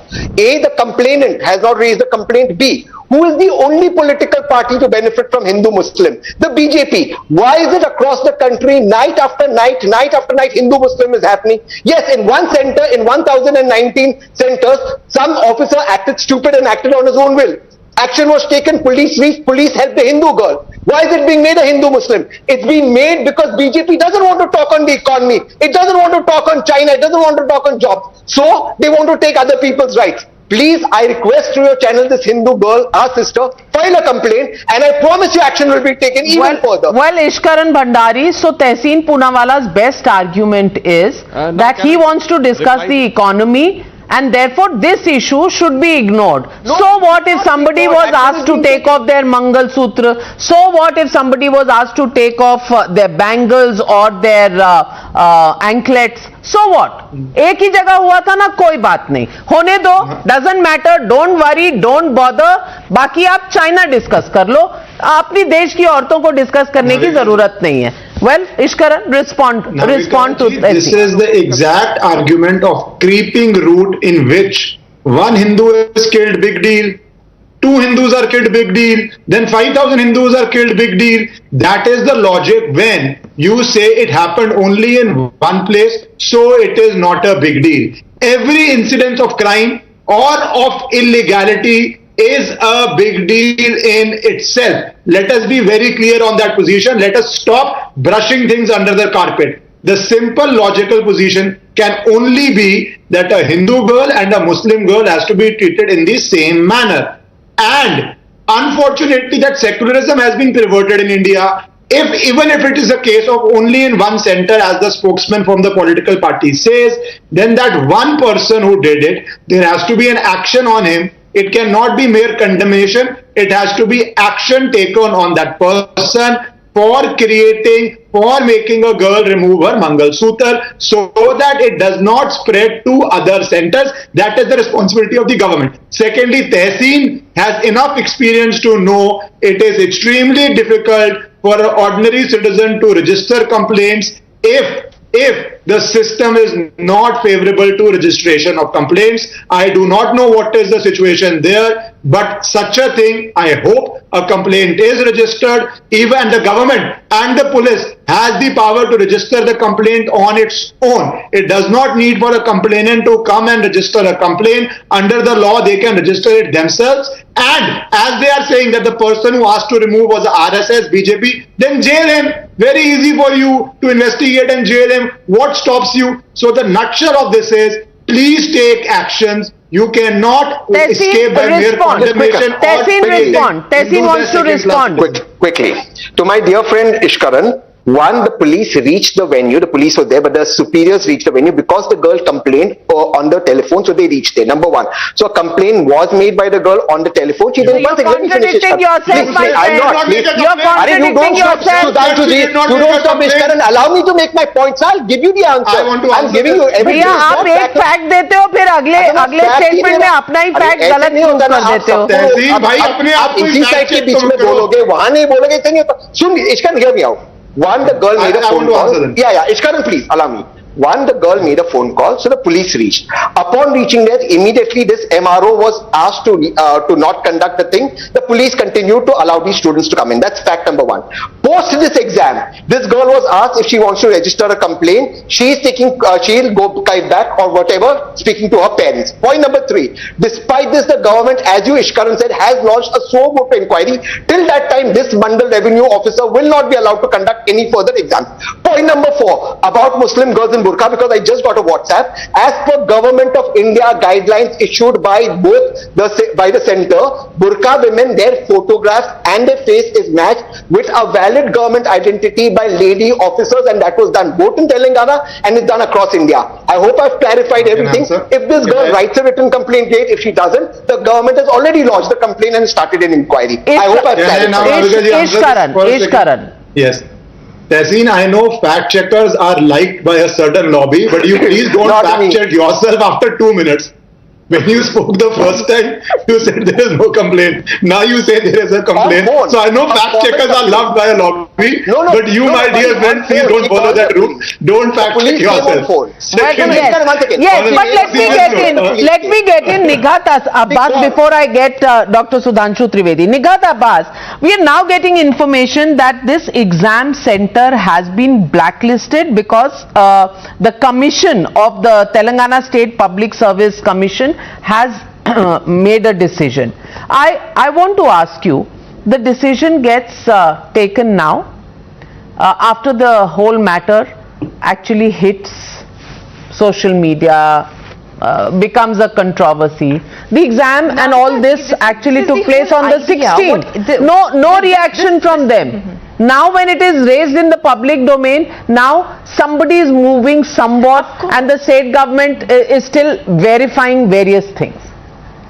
Seems okay to you? No, this entire incident, Navika ji, it has been created with a propaganda, and the propaganda was to create a mini Pakistan in Telangana. Now what they're doing is just the after effects, because they want to prove their point and they want to kind of put a justification to this entire thing, because they didn't know that this would catch so much fire worldwide also, and not only in the nation. Because in a Hindu nation, now what I feel, that the women in our own country, a state like Telangana, Hindu women are not safe. Where is that cat who apparently used to shout at the peak of their voice that Muslims aren't safe in our country? What about? Aren't you speaking about the Hindu women today? They've been asked to remove their ornaments. I mean, I did not speak over anybody. Allow me to finish. They today asked to remove their ornaments tomorrow. No, you cannot say that. Tomorrow, write it down. Hindu women are not safe. You can't say because my own family members. I believe, however, that even in Pakistan, the state of Hindu women would be better than that is in Telangana. Our own families are safe here. Mr. Srinivas, yes, your family members may have attended an exam. We are not talking about other centers or other occasions. We are talking about this particular place. And may I remind our viewers tonight that India had registered an objection with the Pakistan government when Kulbhushan's mother and his wife had gone to meet. They were asked to remove their Mangal Sutra and their ornaments, their earrings and their bangles. I want to ask you, if India raised an objection and actually registered their protest with Pakistan, wouldn't Pakistan today be turning around and having a giggle on what's going on within India? I'm asking you in all seriousness. Srinivas ji. Navika ji, India is actually part of all religions. Navika ji, See, India is part of all religions. We have to live together here. There is no discrimination between one particular section and another section. Telangana is, again I am saying you, it's a part, we follow Ganga Jamuna Tehzeeb. We adopt that. We live peacefully here. Ever since, please remember, Telangana is the youngest state of this country. We are the 29th. We have achieved so much in last 8 years. And we are still going prosperous. We are going further development. Our farmers are happy. Our, we are one of the largest IT exporters in the country. Well, we have created lots of employment for the youth. Are you envious of Telangana's strides and development? Is this why you are raising this so-called issue of Mangal Sutra being removed because you are jealous of Telangana's progress? Respond to Mr. Srinivas. Parties are coming here and they are doing the divisive politics here. Fact of the matter is that the Hyderabad has become IT center and it was termed as Cyberabad during the Vajpayee government regime when Chandrababu Naidu was with us. And now they are trying to take the credit. At the time it was IT center, now it is become what is our IT a center and what is our IT export communal now? politics. Sir, I just want to give two examples. First of the matter is that the fact has been reconceived immediately, but I just want to put two facts. Number one, सिर्फ हैदराबाद में ही वो example है जहां पर कि अरब के शेख आके 10-10 साल की मुस्लिम बच्चियों को खरीद के ले जाते हैं. Has anybody raised arm against it? Has anybody put an embargo on those who are coming from Dubai? No. वो तो कुछ नहीं होगा. Because and recently Hyderabad's liberation of Hyderabad, it is a well established chapter of Indian history and known by the name liberation of Hyderabad. Hyderabad Mukti Ka Sangram, but you will say unification of Hyderabad, and that too without mentioning any criticism to Nizam. Why you are afraid of putting any criticism to Nizam, Sir, who was sympathetic to Pakistan and subsequently one of their persons have gone to Pakistan? तो मुझे बता दीजिए ना, बताइए क्यों नहीं हैदराबाद मुक्ति दिवस कहते? Even Sardar Patel in his own word has said liberation of Hyderabad. Whatever. But you are not ready to use the word liberation of Hyderabad from the clutches of Nizam. Behind the bar. अब बता दीजिए यहाँ IT important है या legacy of the Nizam is important? Mr. Srinivas, Sir, the questions to you. Is people of welfare, Telangana people welfare and Telangana progression, Telangana development is important for us, not like divisive politics.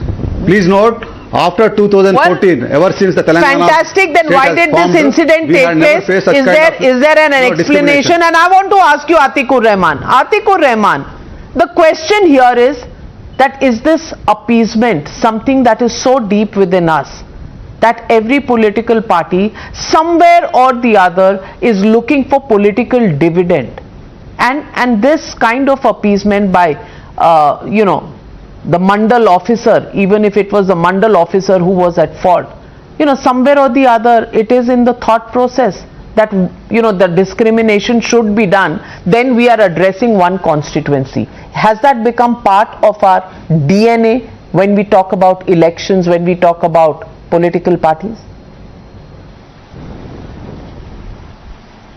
Yeah, this I call vulture politics. All political parties want to harp on this communalization, polarization. In the name of religion, they want to garner votes. There cannot be two doubt. But I agree about one of your panelists saying that the logic is very much applicable here. That today, if the ladies are compelled to remove the Mangal Sutra, tomorrow they will be compelled to remove the clothes. This one of your panelists said. Is this logic not on the same girls who are compelled in an educational institution? Today they are compelled to remove the hijab, tomorrow it will be their dress. This logic, your panelist has not established whether this logic is established here on this case also, my friend, allow me to speak. College girls also. Yes, I am glad that you've put up this point. My friend, I am glad that you've put up this point because this is very important. Considering the hijab, now the question arises, like also Sudhanshu, allow me to speak. You've raised a question.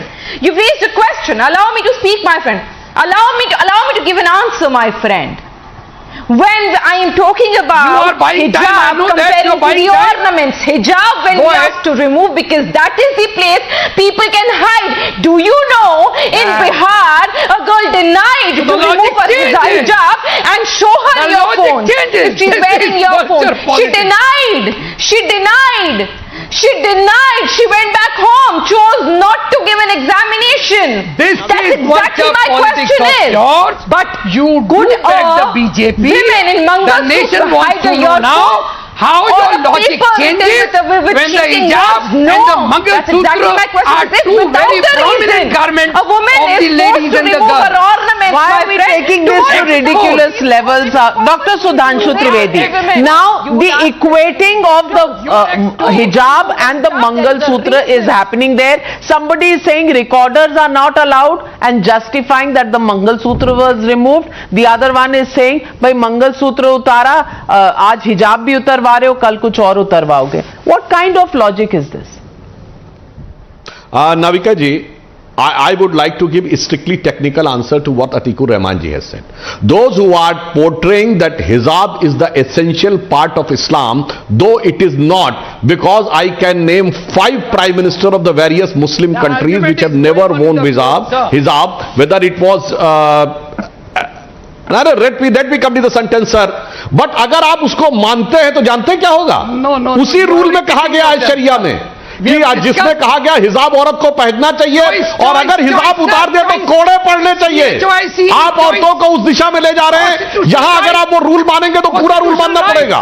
फिर तो जो हिजाब उतारेगी उसको कोड़े पड़ना चाहिए. ये तो आप कह रहे हैं जनाब, ये तो आप कह रहे हैं. और जहां पर हिजाब का रूल है, देखिए ईरान में क्या हो रहा है. 100 औरतें मार दी गई.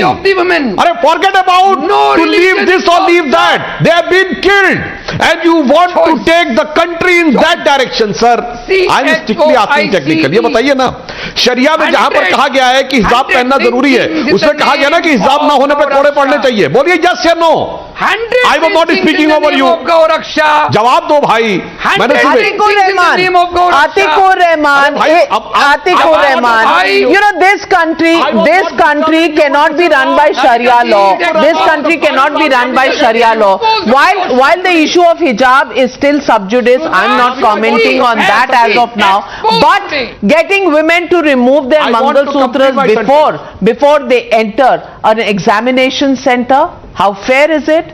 Is this a mindset that comes only because there has been so much of appeasement that's been pumped into our thought process that this question will be asked again and again and again? And what about the discrimination?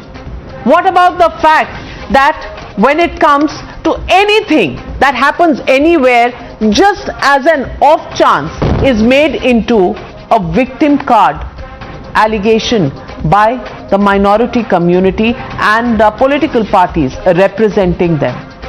On the other hand, if a woman is forced to remove a Mangal Sutra, people are saying, why are you raising one center, one issue? Why are you taking it away from other narratives of the state? Well, the question is, why different yardsticks for different states? That's the real question. Thank you very much to my panelists for joining me on debate number 1. On the other side, the Congress debate. Ladies and gentlemen, Mallikarjun Kharge is the new top boss of the Congress party. Remember, I told you this nearly 48 hours ago, that there were no prizes for guessing who would be the Congress president. Kharge was today elected the president of the Congress party and is the first non-Gandhi to lead the party in 24 years. Kharge, who was always considered the favorite and top choice of the Gandhi family, defeated Shashi Tharoor and won 84% of the votes cast.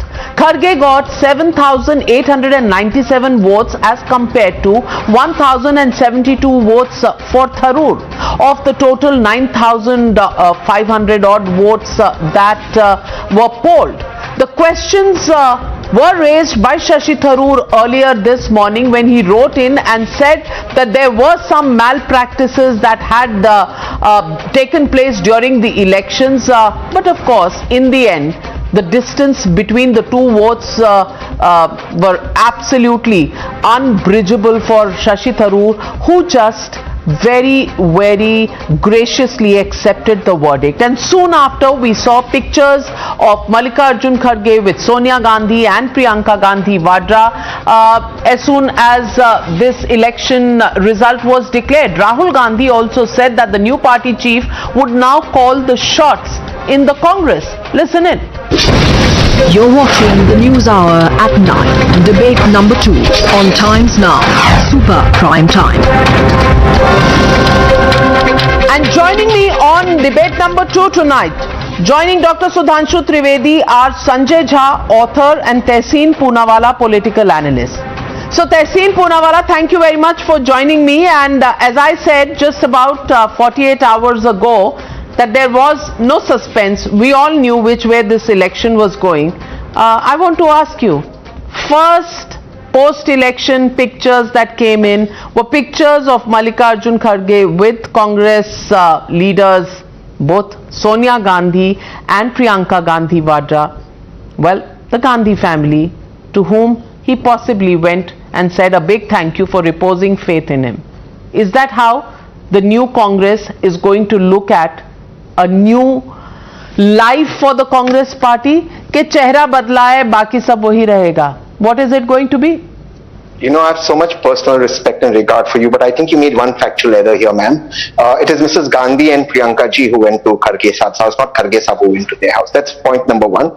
And point number 2, I have repeatedly said on your show, and I stand by it, the Gandhis are the tallest leaders of the party, just as, for example, Mahatma Gandhi was the tallest leader of the Congress, but he wasn't in electoral politics, or Shri Narendra Modi ji is the tallest leader of the BJP, but he's not the president of the BJP. So you can have a tallest leader not be the president, but it is Mrs. Gandhi and Priyanka ji who went to Kharge Saab's house to congratulate him. And I want to congratulate Kharge ji on becoming the president of the Congress. And a lot of criticism on Kharge ji, particularly from the BJP and the RSS, stems from the fact that he comes from a Dalit community or an SC community. So Sudhanshu ji, just tell me, why has there not been a Dalit or OBC chief of the RSS or a woman president of the BJP? Just answer that question. Dr. Why no woman Sudhanshu president? Dr. Sudhanshu Trivedi.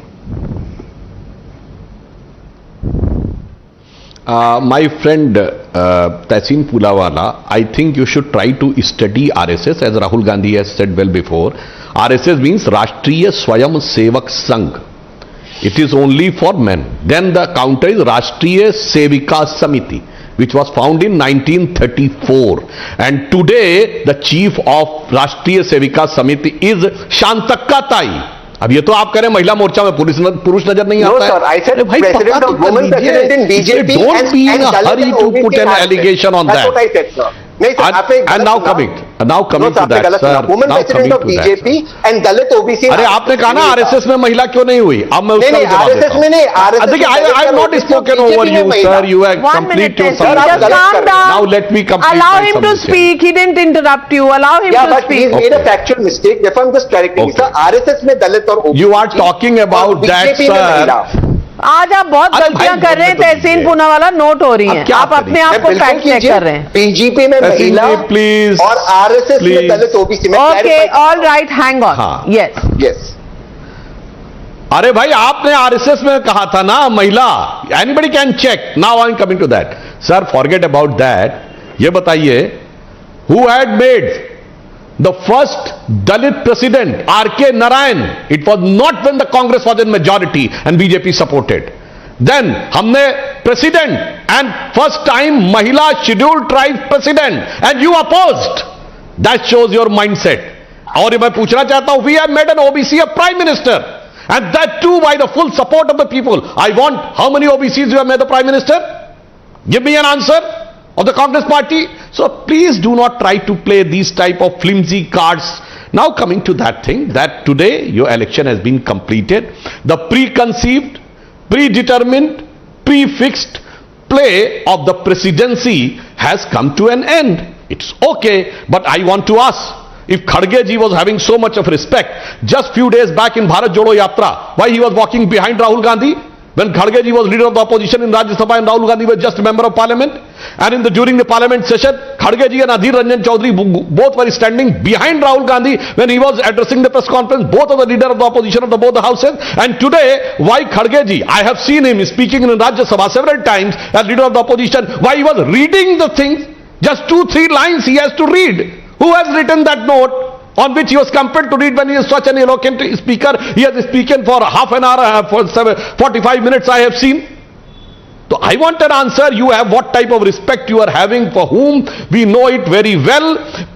Previously you were having the experiment of controlling the government by remote. Now you will be controlling the organization by remote. Nothing happened, but it is as per the characteristics of the new Congress under RG and SG that control everything without responsibility, have all the power without responsibility. That's why Rahul Gandhi was not ready to hold the post, but he was calling the shots each and every time. Sanjay Jha, now that is a valid. one more thing. That is अगर मल्लिकार्जुन खड़गे जी अध्यक्ष बन गए, one more thing, sir, okay. one more thing, एक sentence. Mallikarjun खड़गे जी अब अध्यक्ष बन गए.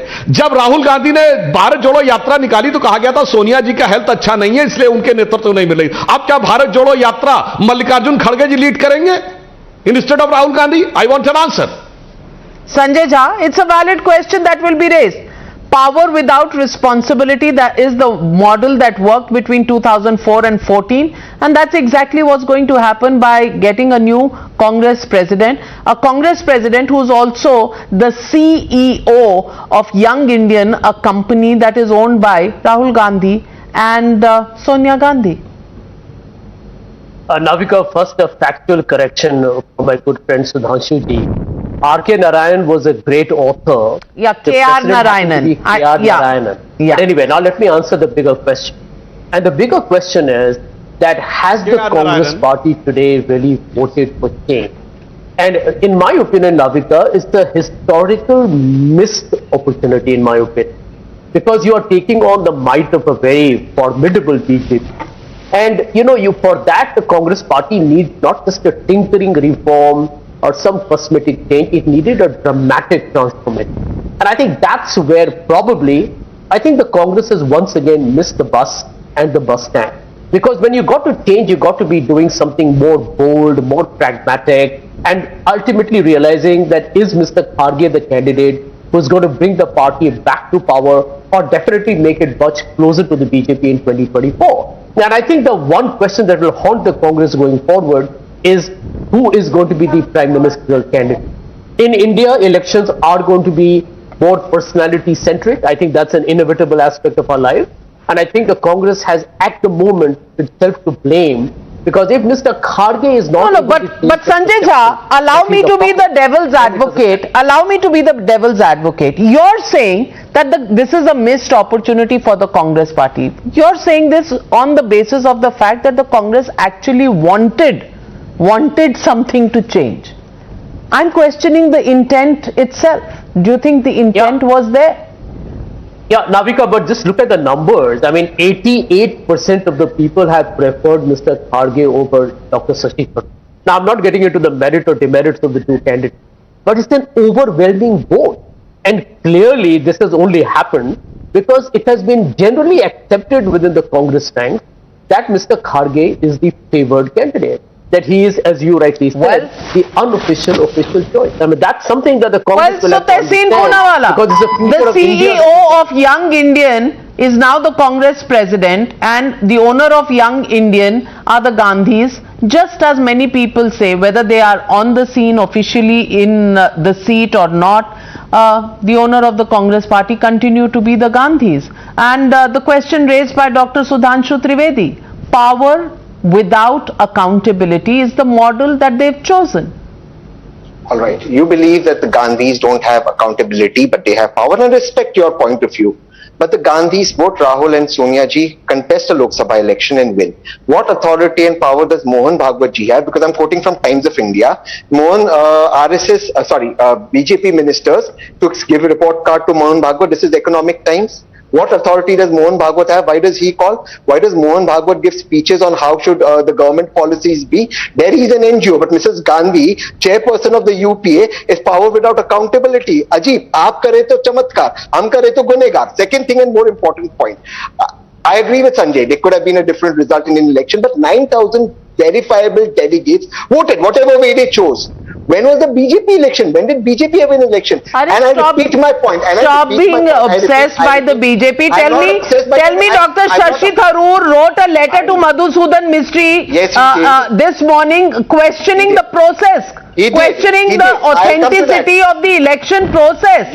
And you're saying this is democracy. No, not the authenticity of the election, about certain discrepancies in Uttar Pradesh, and he himself has answered it, said that there were slight discrepancies. He has full faith and he accepts the overwhelming result. But I have one question. The main and moot question nobody is answering. This organization, the Bharatiya Janata Party, that claims to be democratic, when can we have a woman heading the organization? That's all I want to know. And I'll accept every single charge of yours. Tell me, why can't the woman head BJP? Just answer that one question. But why doesn't? Why does Dr. have to be a band of boys to decide? Dr. Sudhanshu Trivedi, he is obsessed with women heading when they've removed a woman as a president and replaced it with a man. But he's still obsessed with a woman occupying the place. Because they've never occupied. No, I'm coming to that. We have produced a woman for the first time in the Cabinet Committee on Security, Sushma Swaraj ji. Nirmala Sitharaman ji, the first woman defense minister full time, first woman prime minister, Draupadi Murmu ji, चाहे जितने भी रही हो, चाहे स्मृति, none of them is बहु बेटी brigade. आप बताइए, आपकी तो दोनों जो वुमेन थी अध्यक्ष, वो क्या थी? Either the wife of any previous leader or the daughter of the previous leader. परिवार से नहीं, all have grown up naturally by their natural inherent talent. That's how the women leadership is nurtured. Not like it is being parachuted on which you are having a very significant, overwhelming, charming and attractive response and saying that we have done that. Okay. Now coming to one more point which you have raised about how the power structure is going on in Congress party. I just want to say, though it is a totally typical internal matter of the Congress party, but you have said correct, that if somebody has gone to RSS, I want to remind, Mahatma Gandhi क्या थे जो पूरी cabinet जाती थी 48 में 55 करोड़ रुपया cabinet का decision पलट दिया गया महात्मा गांधी की वजह से. क्यों?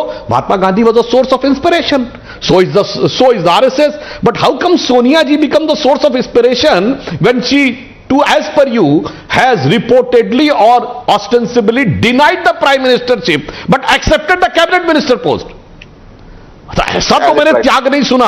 Mahatma Gandhi has not been any cabinet minister rank under Nehru, but Sonia ji was having the cabinet minister rank under Manmohan Singh, on which she has to resign at one point of time on the office of profit issue and had to get re-elected. Sir, ऐसा त्याग, इस ढंग का knowledge, इसीलिए मैं कह रहा हूं, be slightly more, the Congress people should try to understand their party more, then they will be able to understand where they are committed. Well, at the moment they are trying to understand the country with the Bharat Jodo Yatra, and they are trying to understand the party itself. The question many people are asking, that Mr. Kharge may have emerged as the Congress president in a democratic election that has been held after 24 years. But how much is going to change for the Congress party? That's a test that will continue to be faced by the Congress party, and that's how people of this country are going to judge them. Thank you very much to all my panelists for joining me on the Newshour tonight. And thank you viewers for being with me. Be safe. Good night.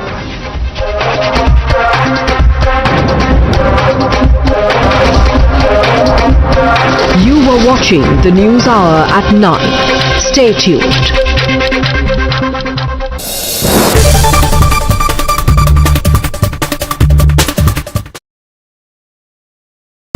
The most pressing issues, the most informed minds, free and fair exchange. Converse India with Rahul Shivshankar. आपको सब film star ही चाहिए मथुरा में। नहीं हेमा कन्हैया जी ने भक्त चाहिए जी कल रात की सावन का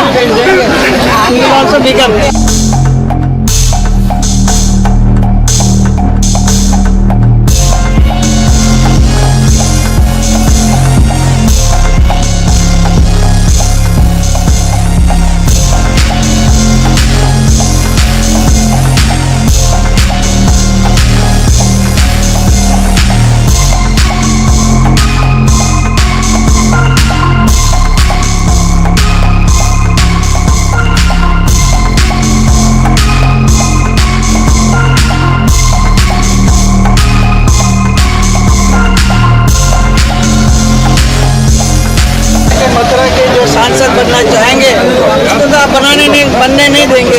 आप दिमाग में सबको ऐसा डाल के रखेंगे फिल्म स्टार ही बनेगा। आपको सब फिल्म स्टार ही चाहिए मथुरा में। नहीं हेमा कन्हैया जी ने भक्त चाहिए जी कल रात की सावन का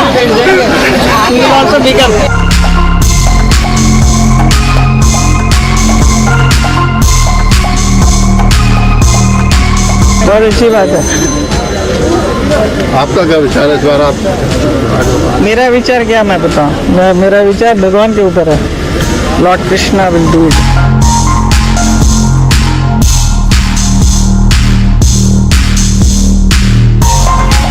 मैं तो देश की सेवा के लिए ही पैदा You're watching the News Hour at 9. Prime Minister Narendra Modi inaugurated the 12th edition of Defence Expo 2022 in Gandhinagar. The expo has been organized on the theme Path to Pride. United Nations Secretary General arrives in India on a 3-day official visit. This is his first visit to India since he assumed his second term in office early this year. Mehbooba Mufti drew a comparison between Kashmiri Hindus being killed in the valley and hybrid terrorist Imran Ghani, saying he was killed in custody and called for an investigation. Delhi BJP chief Adesh Gupta writes to Chief Minister Kejriwal on the issue of stubble burning, asks the Chief Minister to instruct Man government to stop stubble burning in Punjab for better air quality in Delhi. In a setback to St. Stephen's, Supreme Court refuses to stay High Court judgment giving 100% weightage to CUET this academic year and denying 15% weightage for non-minority students. The News Hour at 9 will be right back after the break.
Rupee hit a new low of 82.95 against the US dollar on anticipation of more rate hikes by major central banks across the globe to curb rising inflation. You were watching the News Hour at 9. Stay.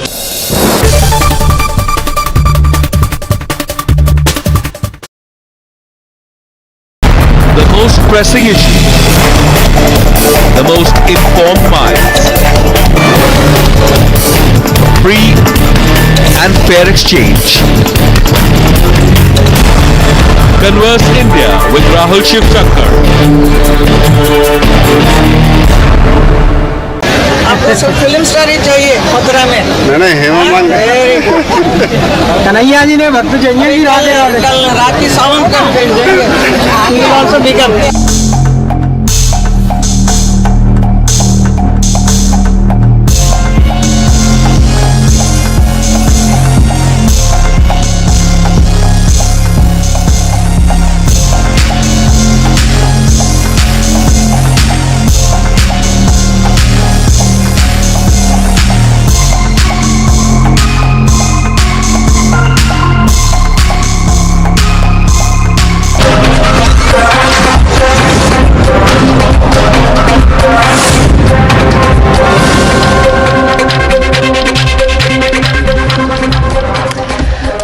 Welcome, you are watching the Newshour Agenda, India's most loved primetime show at 10. I'm Padmaja Joshi. The Places of Worship Act, which blocks Hindus from staking claim on Kashi and Mathura, has been challenged in the Supreme Court. While the centre prepares to give out its stand before the court, the chief of the AIMIM, Owaisi, today they injected the argument of secularism into a matter of legal scrutiny. In a letter to the Prime Minister, Mr. Owaisi battled for the law as a safeguard against majoritarian tyranny. He in fact contended that modern India cannot be the battleground of resolving medieval disputes and said that checking the state's powers and constitutional morality are of the essence. However, Owaisi has come under scathing criticism for turning a blind eye to how historic injustices were done to Hindus, and not just that, how their very fundamental right of at least seeking legal recourse was also snatched away. तो पहली बात तो ये कि अयोध्या वाले case में places of worship act की validity test नहीं हो रही थी। जहां तक ओवैसी को लगता है कि प्लेसेज ऑफ वर्शिप एक्ट बहुत अच्छा है, सुप्रीम कोर्ट आए, मेरी पीआईएल में पार्टी बन जाए और अपने उनके पास जो ग्राउंड है, जो कुछ कहना है आके कहें। ओवैसी जानते हैं कि ये कानून पूरी तरीके से इलीगल है, ये कानून सुप्रीम कोर्ट में टिकेगा नहीं। Owaisi fails to understand India is one civilization in continuity. And continuity does not break because some aggressors came to this country and destroyed the places of worship. So he must correct his own philosophy about the India's identity of India. Iran में क्या चल रहा है? You're watching the News Hour at 10. Debate number 1 on Times Now. Super Prime Time. Okay, joining us on the debate, we have Sanju Verma, National Spokesperson of the BJP, Ashwini Upadhyay, Advocate of the Supreme Court, Kalimul Hafiz, President of AIMIM, Shahid Ali, Lawyer, Advocate Talha Rashadi, Spokesperson of the Rashtriya Ulema Council. But Kalimul Hafiz साहब, सबसे पहले आपसे शुरुआत करूंगी। जो चिट्ठी आज लिखी है असदुद्दीन ओवैसी साहब ने, is this with a fear or an apprehension कि अभी सेंटर को जो अपना स्टैंड क्लियर करने के लिए बोला गया है, that the center may be rethinking on the Places of Worship Act itself. इस एक्ट के ऊपर खतरा मंडराता हुआ देख करके अब ये दुहाई दी गई है कि सेक्युलरिज्म को बचाया जाए। देखिए, बैरिस्टर असदुद्दीन ओवैसी साहब एक संसद सदस्य हैं और संसद रत्न भी हैं। उनकी ये जिम्मेदारी है कि वो अपनी संसदीय प्रणाली और संवैधानिक जो गरिमा है उसको बरकरार रखें। इसलिए सुप्रीम कोर्ट ने जब सरकार से पूछा कि वो इस एक्ट पर अपना स्टैंड क्लियर करे और सरकार को भी जवाब देना है, तो उससे पहले जो इस एक्ट की वजह से जो देश की विविधता और बहुलता को प्रोटेक्ट करने के लिए एक्ट लाया गया था, या धार्मिक विविधता को उसके खत्म करने के प्रोटेक्ट करने के लिए लाया गया था, उसको सरकार को याद दिलाया है कि इस एक्ट के थ्रू ही हम अपने जो ऐतिहासिक जो हमारी कंट्रोवर्सीज हैं उन पे हम विराम लगा सकते हैं, एक हमेशा चलने वाले लिटिगेशन को रोक सकते हैं। इसी एक्ट के थ्रू उन रिलीजियस माइनॉरिटीज को कॉन्फिडेंस मिला है कि जिससे उनको ये लगता है कि इस भारतवर्ष में हमारे जो रिलीजियस प्लेसेस हैं वो सेफ हैं। तो अगर हम इसके साथ खड़े नहीं होंगे तो कहीं ना कहीं हम अपने देश की जो सेकुलरिज्म है या जो हमारी कानून और जो संसदीय प्रणाली है उसको कमजोर करेंगे। तो ये बताइए कलीमुल हाफिज साहब कि अगर हमारे देश के सेकुलरिज्म को प्रोटेक्ट करने के लिए प्लेसेस ऑफ वर्शिप एक्ट की जरूरत है, तो 1991 के पहले क्या माइनॉरिटीज में कॉन्फिडेंस नहीं था इंडिया में कि वो सिक्योर हैं? 1991 के पहले जो सरकारें आई थी, जवाहरलाल नेहरू की या फिर राजीव गांधी की या फिर इंदिरा गांधी की, क्या वो सेक्युलर सरकारें नहीं थी? क्या इस एक्ट के बाद ही सेक्युलरिज्म देश में शुरू हुआ है? देखिए, जब ये एक्ट बन रहा था और उस टाइम पे जो पार्लियामेंट में बहस हुई थी, उस बहस को सुनिए आप। उस बहस में जो हमारे बुजुर्ग पार्लियामेंटेरियन थे, उन्होंने बड़ी खूबसूरत बातें कही हैं। उन्होंने ये बताया कि आखिर किस तरह से जो मुल्क के अंदर रहने वाले लोग जो मुल्क के दुश्मन बने हुए हैं और इसकी विविधता और इसकी जो सांप्रदायिकता में जो सौहार्द है उसको खत्म करने के पीछे पड़े हुए हैं, तो आखिर उसका हमारा हल क्या है? पूरी संसद ने विचार करके इसका हल निकाला था, पर आपने मेरे सवाल का जवाब नहीं दिया। असदुद्दीन ओवैसी साहब कह रहे हैं कि अगर देश में सेक्युलरिज्म को सेफ रखना है तो 1991 एक्ट बेहद जरूरी है। तो 1991 के पहले क्या भारत में सेक्युलरिज्म नहीं था? जी नहीं, 1991 से पहले भी सेक्युलरिज्म था, लेकिन जिस तरह से ये राम मंदिर और बाबरी मस्जिद विवाद को तूल दिया जा रहा था, जिस तरह से एक इंसान दूसरे इंसान को दुश्मन बनाने की कोशिश की जा रही थी, सांप्रदायिक जहर घोला जा रहा था, तो उस खतरे को हमारे बुजुर्गों ने समझ लिया। ताले तो उसको लेकर ये खुल गए थे, तब भी भारत सिक्योर रहा। जब पहली बार रामलला वहां विराजमान हुए, तब भी भारत सिक्योर रहा। शाह बानो हो गया, तब भी भारत सेक्युलर रहा। तो ऐसा क्या हुआ कि 1991 के ये एक्ट को आज सेक्युलरिज्म के लिए सबसे जरूरी एंड इनएस्केपेबल बताया जा रहा है? एक्चुअली जब ये शिलान्यास हुआ, ताले खुले, शिलान्यास हुआ, तब माहौल इन्हीं के 80s में, पूरी 80s में इतना खराब हो गया था माहौल कि हर वो हिंदुस्तानी जो हिंदुस्तान से मोहब्बत करता था वो फिक्रमंद था। तो इसलिए उस तमाम वो फिक्र के बाद या डिस्कशन या पूरे डिकेड में जो घटनाएं हुई, सांप्रदायिक दंगे हुए, बहुत सारा, सबसे ज्यादा मुसलमानों का खून बहा, तब जाके संसद ने मंथन करके इस एक्ट को पास किया है। तो 10 साल की पूरी जो व्यथा है, यानी कि आप कह रहे हैं कि सबसे खराब वक्त मुसलमानों के लिए तब था जब कांग्रेस की सरकारें थी हमारे देश में। ये तो भाई बहुत ही, तो सेक्युलर पार्टी के बारे में आप क्या बोल रहे हैं? चलिए कोई बात नहीं, let's bring in Sanju Verma as well, क्योंकि आपने 80 के दशक की बात की, तब तो ज्यादातर कांग्रेस की सरकार रही थी उस वक्त पे, व्हेन यू आर सेइंग कि सबसे ज्यादा डरे हुए थे मुसलमान। Same Congress party today says कि आज सबसे ज्यादा डरे हुए हैं। But anyway, let's leave that aside for a second. Sanju Verma, it is time tested, it was brought in at a time when people, Muslims, minorities were living in fear. Why are you now trying to, fish in troubled waters? Assaduddin Owaisi is saying that minorities will be even more scared. Padmaja, first and foremost, we all know that the center has been asked by the Supreme Court to file its response to the petitions challenging the Places of Worship Act 1991 by the 31st of October, and the Solicitor General Tushar Mehta has said that the center will do so, perhaps earlier. Let's be very clear. First and foremost, Assaduddin Owaisi, I read his entire letter, and time and again he has invoked a couple of things. He has invoked secularism, he has invoked democratic values, he has invoked the principle of constitutional morality. तो असदुद्दीन ओवैसी साहब जब कहते हैं कि places of worship act 1991 को खारिज नहीं करना चाहिए क्योंकि इससे सेक्युलरिज्म को खतरा है, कॉन्स्टिट्यूशनल मोरालिटी को खतरा है, इंडिया के लोकतंत्र को खतरा है, I think Asaduddin Owaisi cannot be more hypocritical when he comes and gives a bhashan on constitutional morality, because 2019 में when the Ram Janmabhoomi Shilanyas was done, in 2019 when after the Supreme Court decided that instant triple talaq is illegal and the Modi government endorsed that, in 2019 when there was abrogation of Article 370 by a majority thumping verdict of the Indian Parliament and the Supreme Court also upheld that, तब असदुद्दीन ओवैसी साहब कहां थे? जब अनुच्छेद 370 को हटाया गया और सुप्रीम कोर्ट ने भी इसके खिलाफ कुछ नहीं बोला, असदुद्दीन ओवैसी ने बहुत कुछ बोला।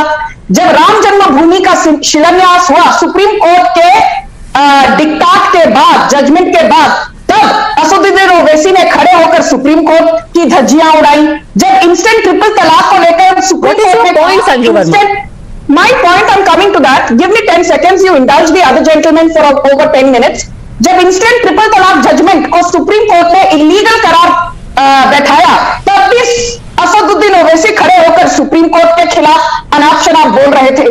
तो जो असदुद्दीन ओवैसी ने आज तक खुद सुप्रीम कोर्ट तक की धज्जियां उड़ाई हैं, सुप्रीम कोर्ट की जजमेंट्स को बार बार क्वेश्चन किया है, वो असदुद्दीन ओवैसी आज जब सेक्युलरिज्म की और कॉन्स्टिट्यूशन की दुहाई देते हैं तो ये सिर्फ दोगलापन है। ओके, आपको तब सेक्युलरिज्म, आपको तब कॉन्स्टिट्यूशन याद आता है Kaleemul Hafiz when it suits you. And ironically let me quote to you one part of the letter that mister Owaisi has written. वो कहते हैं general duty of executive is to defend the constitutionality of parliamentary legislation.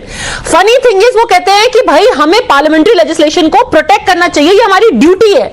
But he has opposed multiple legislations right from the Aadhaar bill. When the government brought about a bill proposing to link Aadhaar to electoral roll enrollment, then what did Mr. Owaisi says? His linking of voter IDs and Aadhaar violates fundamental right to privacy. मतलब Hindus do not have the fundamental right to approach the court. तब आपको fundamental right से ऊपर लगता है constitutional legislation. अब आपको constitutional legislation से ऊपर लगने लगा है fundamental right. How can that be true? Now let me come to the second point. The second point, and I want to bring in Mr. Shahid Ali on this. Another very interesting part of his letter says, court has considered it to be an affirmation of the solemn duty which was cast upon the state. Owaisi साहब सरकार के भक्त नहीं है। नहीं, मैं 1 minute में 10 second का जवाब देता हूं। ओवैसी साहब किसी सरकार या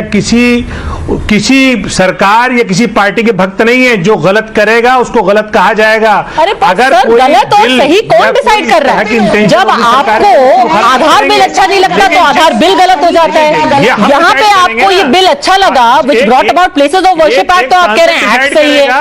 यू कैन नॉट डिसाइड ना कि यहाँ पे राइट्स अच्छे, यहाँ पे एक्ट अच्छा। ये आप अपनी सहूलियत से नहीं डिसाइड कर सकते। नहीं Padmaja, I want to respond quickly to him. नहीं तो हम किससे डिसाइड करें? अपनी तकलीफ से डिसाइड नहीं करेंगे। भाई आपके ऊपर एक थंब रूल होना चाहिए ना कि या तो पार्लियामेंट सुप्रीम है या फिर फंडामेंटल राइट सुप्रीम है। अगर एक जगह पे आप कह रहे हैं कि नहीं हम नहीं मानते पार्लियामेंट को, टू हेल विद इट। दूसरी जगह आप कह रहे हैं ना पार्लियामेंट जो करेगा वही सबसे जरूरी है, nobody can even go to court against it. आप गलत कह रहे हैं। पार्लियामेंट में खड़े होकर पार्लियामेंट के किसी बिल की मुखालफत करना, वो पार्लियामेंट को मानना है। और अगर कोई पार्लियामेंट का बिल पास हो जाता है और उसको ये सरकार को बताना कि आप पास किए हुए बिल को मानिए, ये दोनों बातें संसदीय प्रणाली में आती हैं। आप कैसी बात कर रहे हैं? अगर हम असहमत नहीं रहेंगे तो सहमत रहेंगे। अश्विनी उपाध्याय, अपने मन से पिक एंड चूज किया जा रहा है कि कौन सा इस वक्त सही है और कौन सा उस वक्त सही था। अश्विनी उपाध्याय, देखिए पद्मजा जी, सेकुलरिज्म का मतलब क्या होता है? सेकुलरिज्म का मतलब होता है राइट टू जस्टिस, सेकुलरिज्म का मतलब राइट टू इक्वलिटी, सेकुलरिज्म का मतलब right to freedom, right to religion, right to culture, right to tradition. ये है सेकुलरिज्म। और ये जो प्लेसेस ऑफ वर्शिप एक्ट है ये सबके खिलाफ है। ये कहता है कोर्ट में नहीं जाना है। अगर कोर्ट, डेमोक्रेटिक कंट्री में अगर कोर्ट का दरवाजा बंद होगा तो लोकतंत्र खत्म हो जाएगा, भीड़तंत्र हावी हो जाएगा। किसी विवाद का जो समाधान सबसे शांतिपूर्वक तरीके से होता है कोर्ट के जरिए होता है। यह कानून कहता नहीं कोर्ट जा ही नहीं सकते, केवल अयोध्या का मामला कोर्ट से हल होगा, काशी, मथुरा, भद्रकाली, अटाला, जितने और इंपॉर्टेंट मैटर है वो कोर्ट से हल ही नहीं होंगे। ये क्या कह रहा है? राइट टू जो रिलीजन है, जिन स्थानों का जिक्र हमारे वेद पुराण में है, जिन धार्मिक महत्वपूर्ण धार्मिक स्थानों का जिक्र हमारे वेद पुराण में है, गीता में है, रामायण में है, आज उन पर अवैध कब्जा हो रखा है। अवैध कब्जे को हम छुड़ा नहीं सकते। अगर हम अवैध कब्जे को छुड़ा नहीं सकते through the process of law, फिर हमारे लिए किस बात की फ्रीडम, फिर किस बात की आजादी की 75वीं वर्षगांठ, अगर हम कोर्ट में जाकर उसको छुड़ा नहीं सकते। और पार्लियामेंट की ड्यूटी होती है इलीगल काम को इलीगल डिक्लेयर करना, लीगल काम को लीगलाइज करना। यह कानून बना के तो पार्लियामेंट ने, उस समय की सरकार ने, कांग्रेस की सरकार ने, नरसिम्हा राव की सरकार ने गजनी, घोरी, तुगलक, बाबर, हुमायूं के इलीगल काम को लीगलाइज किया है। Interesting point. शाहिद अली, अश्विनी उपाध्याय कह रहे हैं, आप भी एडवोकेट है, वो भी एडवोकेट है। सोचिए किस देश में होता है that you shut the doors of the court on somebody's face. अगर आप लोगों को लोकतांत्रिक तरीके से कोर्ट्स में जाने से रोकेंगे, उनका वो हक छीन लेंगे, देन भीड़ तंत्र विल टेक ओवर। जब आपके पास लोकतंत्र ही नहीं रहेगा तो भीड़ तंत्र चलेगा फिर तो। और प्लेसेस ऑफ वर्शिप एक्ट यही करता है। Alleged historical wrongs, how? I am telling you, alleged historical wrongs, how can we undone now? It is a question of paramount consideration. How the evidences of 18 or 1700 or 1500 can be placed on record, can be looked into. In Babari Masjid dispute case as well, the Honorable Supreme Court was of the view that there are no evidences that Ram Lalla had actually born over there. नहीं, तो आप कह रहे हैं कि historical wrongs को छोड़ देना चाहिए. You should not go back and look at historical wrongs. The larger community of India. Do you think that same argument also applies to the Al-Aqsa Mosque in Palestine?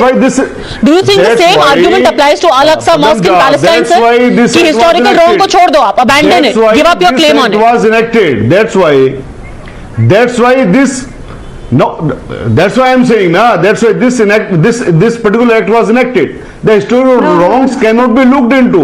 Historical wrongs cannot be ascertained. That is illegal, sir. Historical wrongs को आप कह रहे हैं कि आप उनको remedy ही नहीं कर सकते, आप उनको देख भी नहीं सकते, आप अपील भी नहीं कर सकते। कोई आदमी अगर दबा हुआ है, आप उसको कुचल दो, कहीं को तुम्हें मुंह खोलने की भी आजादी नहीं है। No, these were the allegations of one party. These were the allegations of one party. These were the allegations. Allegations, but this right takes away your right to even make allegations. That's the problem. Sir, allegation, एक second, जब कोई case होता है शाहिद अली साहब, तो दोनों पक्षों को ये हक होता है कि वो अपनी बात रखें। प्लेसेस ऑफ वर्शिप एक्ट कहता है कि हिंदू पक्ष को अपनी बात रखने का हक ही नहीं है, उनकी आवाज छीन, take away their voice. How can that be allowed? And you're talking about fundamental rights. Your fundamental right to seek justice has been snatched from you. So, from where I'm surprised really. No. Madam, I'm surprised really from where you have been saying so. So whatever one party alleges, that is gospel truth. No, sir. Hold on a second. No, hold on a second. Let me just speak to Mr. Shahid Ali. I'm asking you a simple question, sir. आप advocate, आप खुद supreme court में practice करते हैं। कल को अगर कोई ऐसा लॉ लेकर के आए जो कहे कि Muslims do not have the right to go to court against CA in interest of public harmony, कि आपको हक ही नहीं है, आप कोर्ट जा ही नहीं सकते against CA. You think that is legal?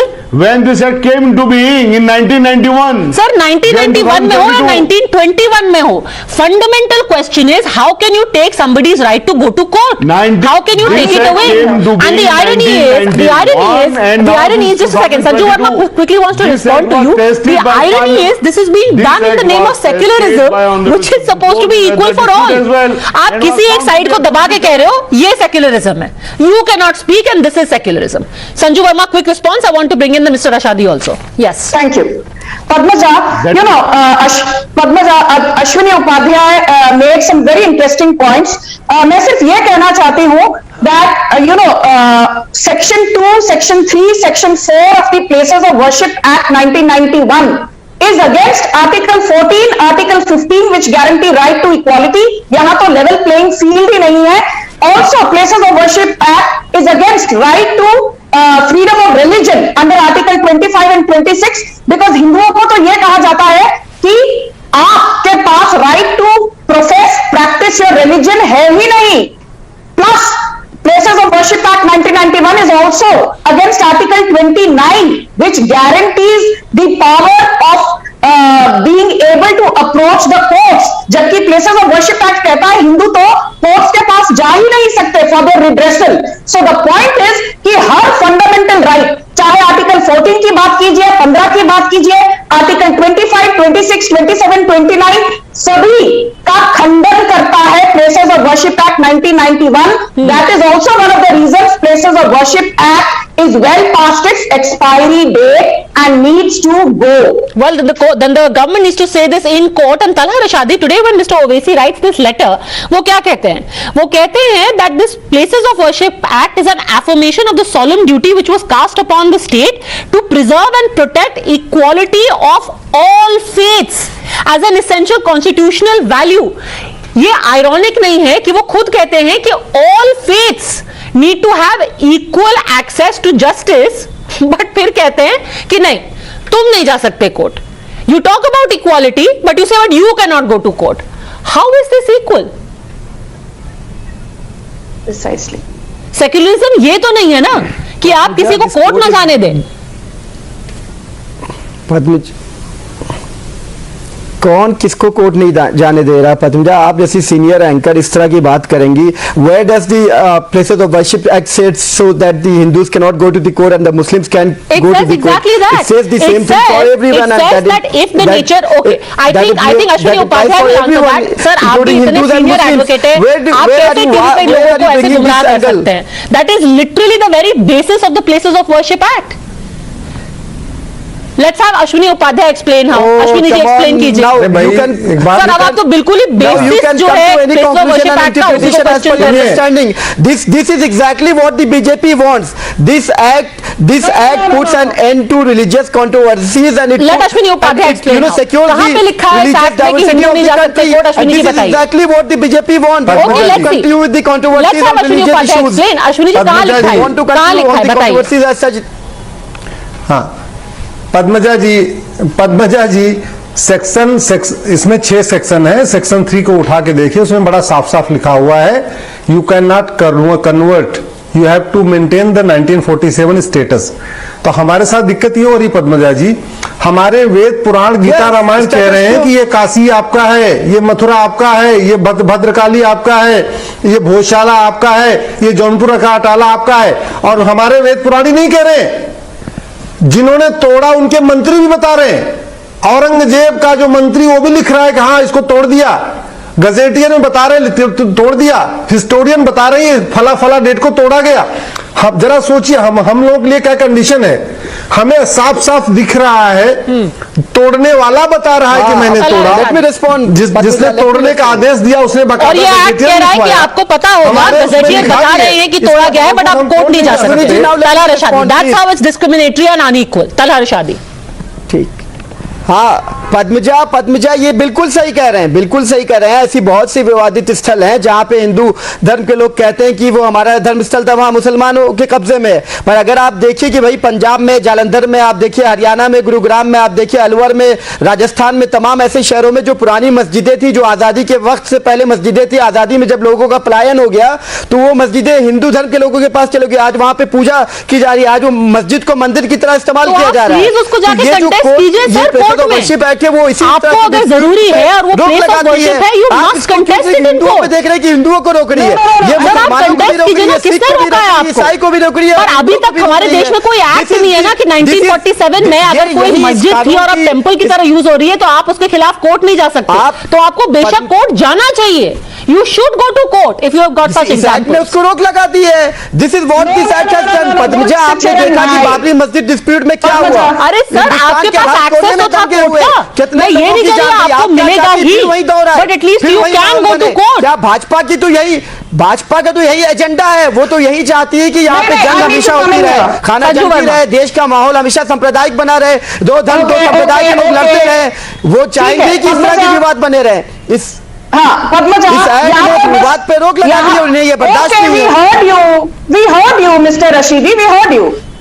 यहाँ पर अश्विनी उपाध्याय को छोड़कर और मुझे छोड़कर बाकी सारे पैनलिस्ट ये कह रहे हैं कि भाजपा के आने के बाद देश में सेक्युलरिज्म की धज्जियां उड़ गई. भाजपा एकमात्र सांप्रदायिक पार्टी है. भाजपा धर्मनिरपेक्षता में विश्वास नहीं रखती. पहली बात तो ये कि आपके सर्टिफिकेट की भाजपा को जरूरत नहीं है. और दूसरी बात, अभी चुप रहिए, आपको मैंने टोका नहीं, अभी आप मुझे मत टोकिए. हम कोई सर्टिफिकेट नहीं बांट रहे, आप मान लिया.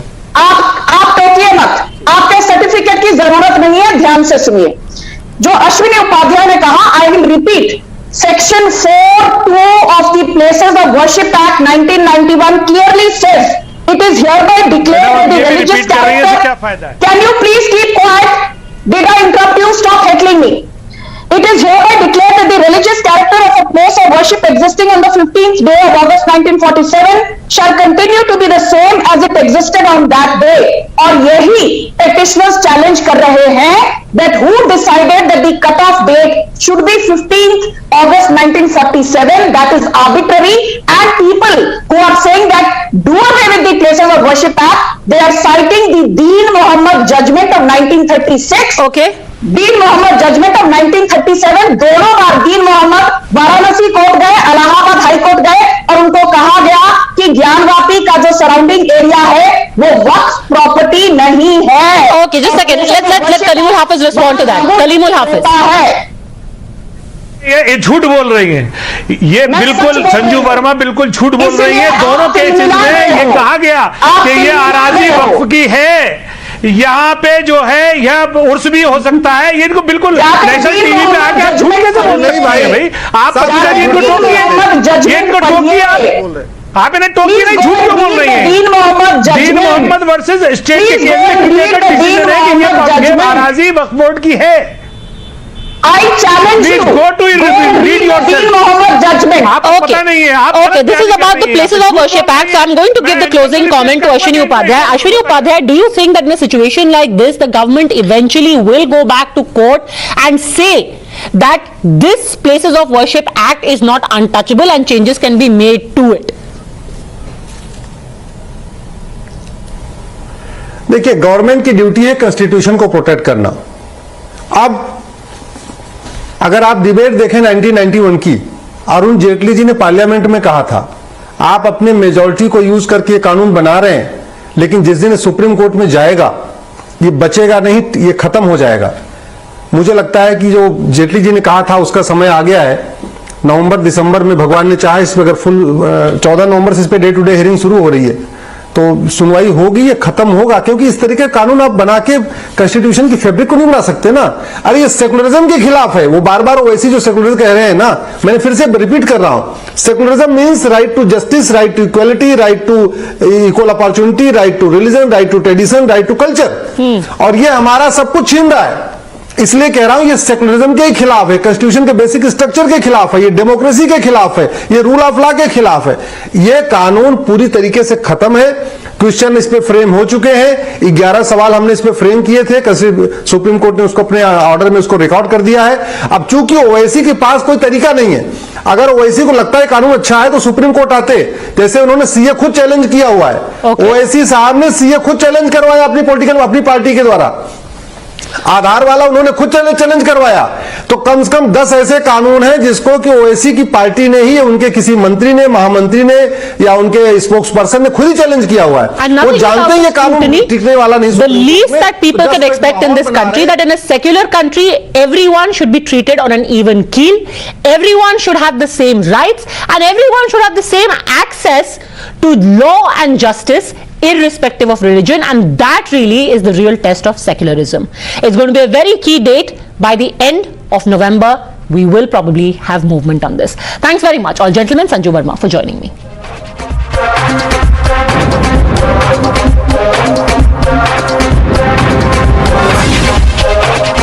It can only be called a monumental travesty of justice. Convicted for the heinous crime of rape and murder, Dera Sacha Sauda chief Gurmeet Ram Rahim held an online satsang from Uttar Pradesh's Baghpat just days after he was released on a parole of 40 days. What was even more shocking is that a number of BJP leaders were seen attending this satsang to seek blessings from the Dera chief. From Karnal mayor to the senior deputy mayor to the deputy mayor, all of them made a beeline for the satsang. Importantly, this comes just weeks ahead of the panchayat elections in Haryana and the crucial Adampur bypoll, all in areas where the Dera, headed by Gurmeet Singh, holds substantial sway. First, listen in to the entire interaction between the so-called spiritual guru and these BJP leaders. हाँ जी, ये करनाल से लिख के आया है। Mayor Renu बाला जी आ गए हैं, तो अगर पॉसिबल है वो बात करनी चाहते हैं तो कर सकते हैं बेटा। धन धन सतगुरु तेरा ही आसरा। आशीर्वाद बेटा, बहुत स्वागत बेटा जी। पिताजी आपका आशीर्वाद बना रहे। जी बेटा। और पहले भी आप करनाल आए थे और स्वच्छता का जो संदेश आपने दिया था उससे करनाल आगे बढ़ा है और आगे भी आप आकर करनाल को आगे बढ़ाएं। जी स्वच्छता का जो संदेश देगी फिर से हाँ सबको बेटा। आशीर्वाद दे। जी बेटा बहुत आशीर्वाद बेटा। आप सब जिम्मेवार अपने पूरे देश को चमकाएं बेटा, पूरा आगे लेके जाएं, भगवान से प्रार्थना है बेटा, और मालिक सबको ताकत दे, हिम्मत दे। बहुत आशीर्वाद पुत्र, आशीर्वाद बेटा जी। स्वागत आपका सबका। Times now went and confronted all of these leaders, asking them how they could actually seek audience from someone who has been convicted for heinous crimes. They, however, brushed it off as a personal visit and denied that there was any connection whatsoever between them seeking the blessings of the Baba and the upcoming elections. चुनाव का कोई ऐसा इसमें connection है नहीं payroll का, क्योंकि payroll एक आदमी का एक राइट है। मान लो जो भी अंदर कोई सजा काट रहे हैं और उसका राइट है पैरोल के लेना। ऐसा भी हो सकता है कि दिवाली के नाम की वजह से पैरोल लगाई हो, कोई आदमी अपने परिवार में आके वो कर ले, तो जरूरी नहीं है कि पैरोल उसके सिर्फ इलेक्शन के लिए। The sad part though is that no political party remains on a holier than thou situation when it comes to Babas like this. We spoke to Haryana's jail minister Ranjit Singh Chautala. The minister also ducked responsibility. Surprisingly, or actually not surprisingly, even Congress's senior most leader in Haryana remained non-committal when asked about who is responsible for treating such convicts like demigods. जब कोई किसी की सज़ा होती है तो लिख के भेजा जाता है कि इसको आप इस समय जेल में रखेंगे तब तक रखेंगे। उसके बीच में पैरोल एक प्रोविज़न है, जब कितने समय जेल कट जाए 3 साल के बाद उसको मिलती है, हर आदमी का राइट है। अथॉरिटी प्रोफेसर उन्होंने उन्हें बेल दे दी, पैरोल मिल गई। पैरोल मिलने के बाद हमारा काम है ड्यूटी से उन्हें बाहर अथॉरिटीज को दे देना। अभी देख रहे हैं ऑनलाइन बाबा जी सत्संग कर रहे हैं और सारे जितने मेयर, ये एडमिनिस्ट्रेशन हमारा काम नहीं, हमारा केवल जेल की 4 दीवारी तक है ड्यूटी था। उधर तक बाबा राम रहीम के सत्संग में करनाल के कुछ लोग जुड़े थे, मेयर जुड़ी थी और कोई लोग थे, उसको देकर काफी विवाद हो रहा है आज। सबकी अपनी अपनी आस्था है। चुनाव में ही You're watching the News Hour at 10, debate number 2 on Times Now, Super Prime Time. So all is well with Babas who've got criminal cases against them as long as they remain politically relevant. Joining us on the debate, Raman Malik, leader of the BJP, Vaibhav Agarwal, chairman of the Yuva India Foundation, Ranjana Kumari, activist, Brinda Dige, activist. Mr. Raman Malik, how is it okay for a mayor, a deputy mayor to go and say, Baba ji, aapki blessings chahiye? That is their personal belief or their personal doing. See, the constitution very clearly says that the nation is a secular nation where every person has his or her right to do some or the other religious practices, preaching, whatever, but in their own domain and not in domains which are constitutional in position. So if a mayor, deputy mayor or a senior deputy mayor in their personal capacity go over to some satsang or somebody, that is their own personal choice. They are not doing it for the party, they are not doing it for the position that they hold. Then why just satsang? So it should be perfectly okay for politicians to go and meet underworld dons. I mean, he may be underworld don for you, but he's my best friend from when we were 2 years old. Then politicians who go rub shoulders with underworld dons also. Murderers, mafia, gangsters. For that you will have to answer. You will have to answer for that. No, I don't have to answer. I have got no friends who are underworld dons. Being a personal but friend. Sir, if you can make an argument, oh, this is your personal choice, then you can hobnob with criminals and gangsters also. Let's assume Mr. A knows somebody who's Mr. B who's a don. That is for A to answer about his. Which is why we are answering. Which is why we are asking you. That is not for because these people belong to your party. No, this is not. See, the organization, Padmaja, the organization does not favor him because of the simple fact that this was this government under whom action was taken. There was proper investigations and every possible help given to the justice judiciary, and then he was convicted, and when he was convicted the drama unfolded and everybody saw it. Right. Still the government made sure that the arrest happened, So let me bring in Ranjana Kumari on the first piece of argument. The argument is personal Astha, Ranjana Kumari. Nothing to do with the party. It is personal, not party. Well, Padmaja, the moment let Ms. Ranjana Kumari come in, please, and then you respond. Ms. Ranjana Kumari. Padmaja, the moment you called me an activist, I think the two gentlemen sitting on the panel, and especially representing political party, I think certainly they immediately start with some kind of a bias. When it comes to their personal choices, they can choose a dacoit, a murderer, a rapist, someone who created mayhem and who is being punished for creating, and his own, as he is claiming, his own party government when came to power punished him and taking credit for punishing. But then people can choose to follow that person because he's a Baba.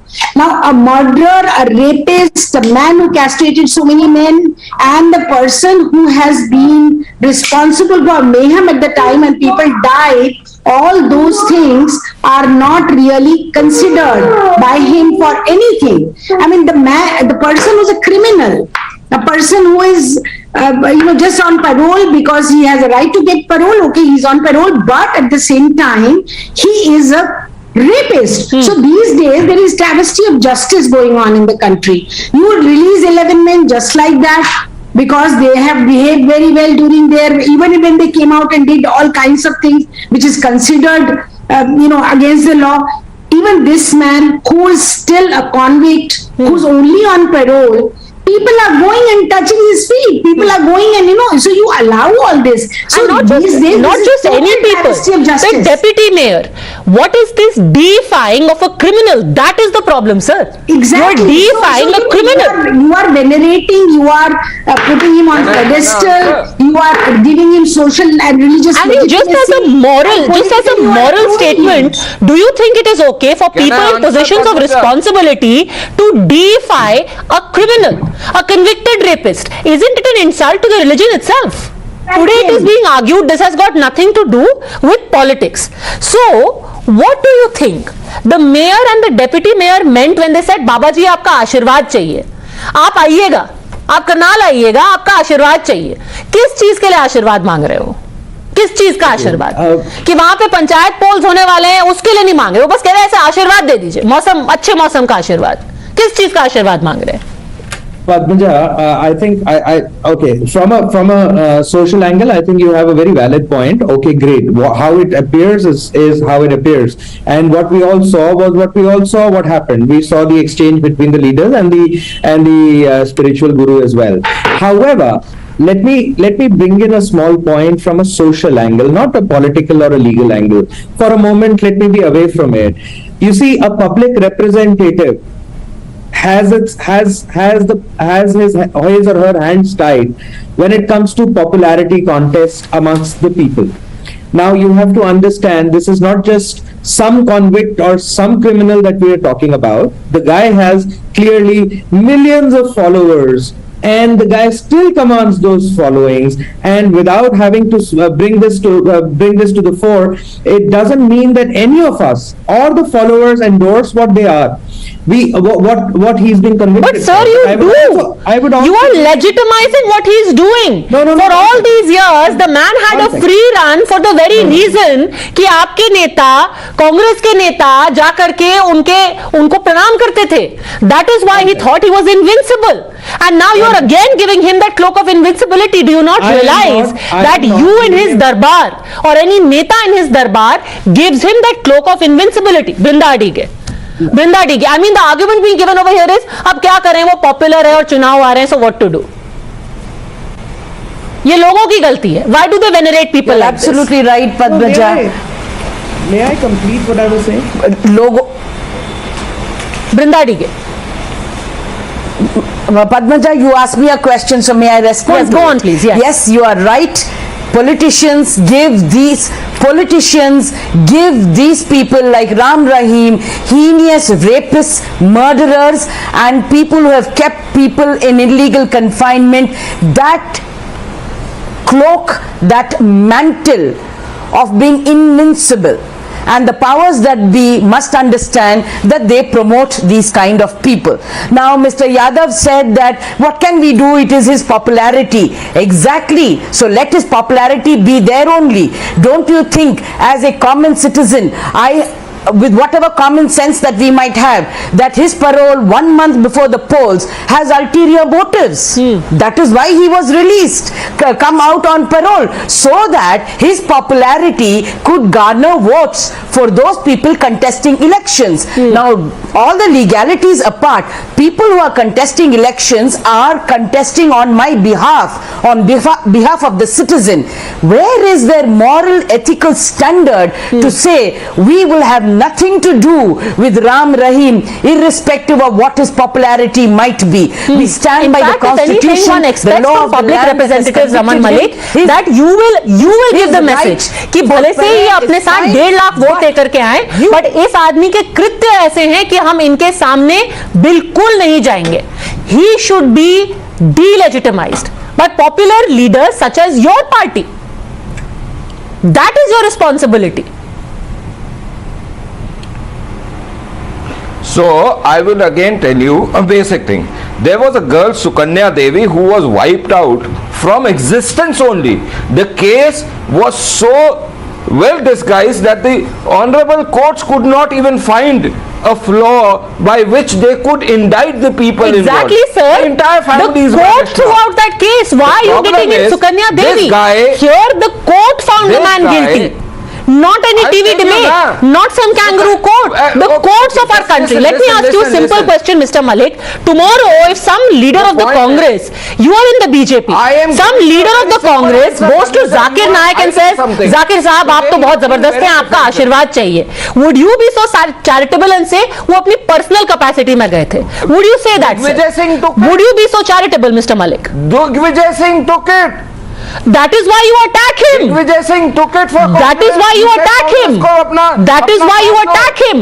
Because politics and popularity of some guru or some dharm guru doesn't make it okay to say अच्छा वो popular है, वो vote bank है, तो हम जाकर के उसके सामने आशीर्वाद मांगेंगे. There has been no statement from the party asking support. There has been no statement from the party. Sir, your people are there. The simple thing is, your actual people are there. Party की statement की क्या जरूरत है? वो खुद person है वहां पे. Conflict of interest has played over here. नहीं मतलब अगर एक बारी को आप ये देखें कि मोदी जी ने शादी नहीं करी है तो पूरी भाजपा ने शादी ना करी हो, ये कौन सा स्टैंडर्ड हो गया? You are giving illogical statements, Padmaja. No, sir, this is not illogical. If you have got people who are going to be headed into elections seeking Ashirwad, then it seems to make it even more clear what was the reason for giving parole. It solidifies people's suspicion कि parole मिला ही इसीलिए क्योंकि चुनाव आ रहे हैं.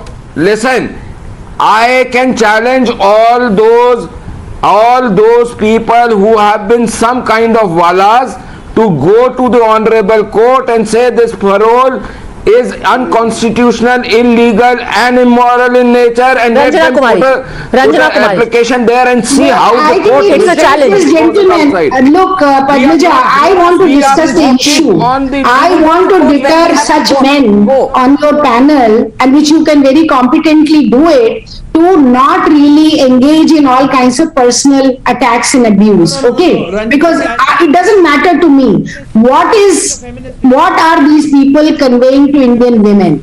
What are they saying to women who get gang raped? It's a ridiculous argument. What are they trying to say? Are they trying to say a rapist because he's a murderer who has been found guilty by the court and who has been put behind the bar? What are you talking about? He is coming out on parole, which is his, as I said, his legal right. I have not challenged that, but all these people are going to him, praying to him for vote, are legitimizing him. They are they're normalizing rapists. What is the message you are giving? What is the message you are giving? What is the message you are giving? I think Ranjana ji is absolutely rubbishing the issue at the larger hands that we are discussing here. She is making it a feminist issue, and I think she should refrain from herself. This is a conviction issue. be ashamed. There is a woman in your family. There is a woman in his family. What is feminist issue? With Padmaja. So I am all for the girl. It is about supported by the you, law all is politicians, punishing him is becoming a kind of feminist issue. Is that what you are trying to say? Don't make it man versus you woman. are trying to say that rapists 1 minute, legitimize, normalize in Indian society. Ranjana ji, let me make a point here. Ranjana ji, let's not trivialize the issue like this. Look, you let's not trivialize the issue like this. I think this is absolutely rubbish. No. Let's stick to facts over here. Let's stick to facts. Now let me give you an analogy. That being said, let's be clear that politicians, nobody is above board when it comes to dealing or legitimizing these unsavory characters when polls are round the corner, because everyone has their political benefits. You say, all right, let's make it this convict with benefits. That being said, imagine this, Raman Malik, that if you have tomorrow somebody who is responsible for the post-poll violence in West Bengal from the Trinamool Congress, and Mamata Banerjee, he comes out on parole, and Mamata Banerjee goes and meets him and shakes his hand and says, oh, come, let's have dinner. Would you be okay with it? Would you say, oh, this is not a political visit, they've had a long association? Would you be okay with that, Raman Malik? And what message would be sent to the victims of the violence that this man has been responsible for? And not one, multiple victims. What message would you send to these people? Had it been an analogy that you have been describing, everybody would feel the same, because the intent to deliver law has never been there. We have always shown the intent and bona fide to deliver law as per law inscribed in the Constitution, Padmaja. And Sir, let me be very clear. If you arrest a man and then you hobnob with him, what is the point? That please let the investigations happen. Sir, investigation has happened. The man has been convicted. Your party members are hobnobbing with the convict. That's the problem. You say we sent this man behind bars, then he must be an evil man. And if he's an evil man, why are your party members hobnobbing with him? And if your party members are hobnobbing with an evil man, why aren't you sacking them? No. Yes. See, these people are individuals, their constituents. But they are individuals put in positions of power by you. Have met him or they have been made a mayor by you. That is their They are responsible for keeping the victim safe, the people safe, not some Babaji being given ashirwad to them. Would you be okay? Listen to me. Tomorrow, if I say that nobody, because I am a mayor, nobody of the city is permitted to eat XYZ, nobody is permitted to pray in an XYZ position. You cannot give any excuse. Not only is it conflict of interest, but it is belittling the citizens. Not only belittling the citizens, it's insulting, humiliating, and telling the victim survivors, we don't care for you. Absolutely, we care for this man who has followers, even though he's a rapist murderer. These politicians have gone to the doorstep of the so-called Babaji, trying to get the votes of his supporters. Has anyone paused to think that the people who were victimized by this so-called Baba are also voters? Think of the message that you'd be sending out to them. There are women who will be watching you. They are also voters. What is the message that you're sending out to them? This cannot be legitimized in our country. Thanks very much, both gentlemen, Ranjana Kumari and Brinda Adige, for joining me. Thanks very much for watching.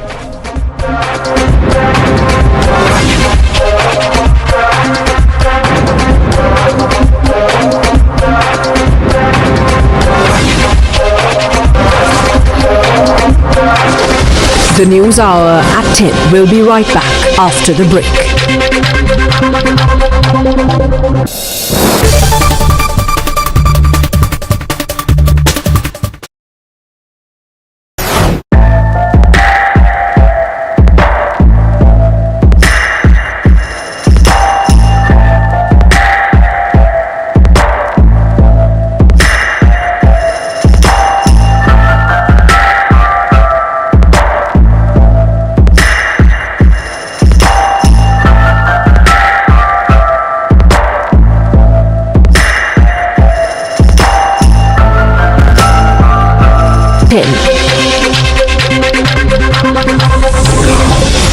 Prime Minister Narendra Modi inaugurated the 12th edition of Defence Expo 2022 in Gandhinagar. The expo has been organized on the theme Path to Pride. United Nations Secretary General arrives in India on a 3-day official visit. This is his first visit to India since he assumed his second term in office early this year. Mehbooba Mufti drew a comparison between Kashmiri Hindus being killed in the valley and hybrid terrorist Imran Ghani, saying he was killed in custody and called for an investigation. Delhi BJP Chief Adesh Gupta writes to Chief Minister Kejriwal on the issue of stubble burning, asks the Chief Minister to instruct Man government to stop stubble burning in Punjab for better air quality in Delhi. In a setback to St. Stephen's, Supreme Court refuses to stay High Court judgment giving 100% weightage to CUET this academic year and denying 15% weightage for non-minority students. The News Hour at 10 will be right back after the break.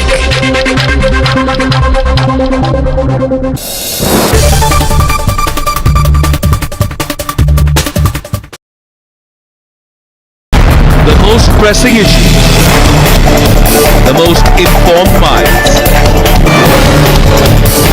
free and fair exchange. Converse India with Rahul Shivshankar. आपको सब film star ही चाहिए मथुरा में। नहीं हेमंत कन्हैया जी ने भक्त चाहिए कल रात की सावन का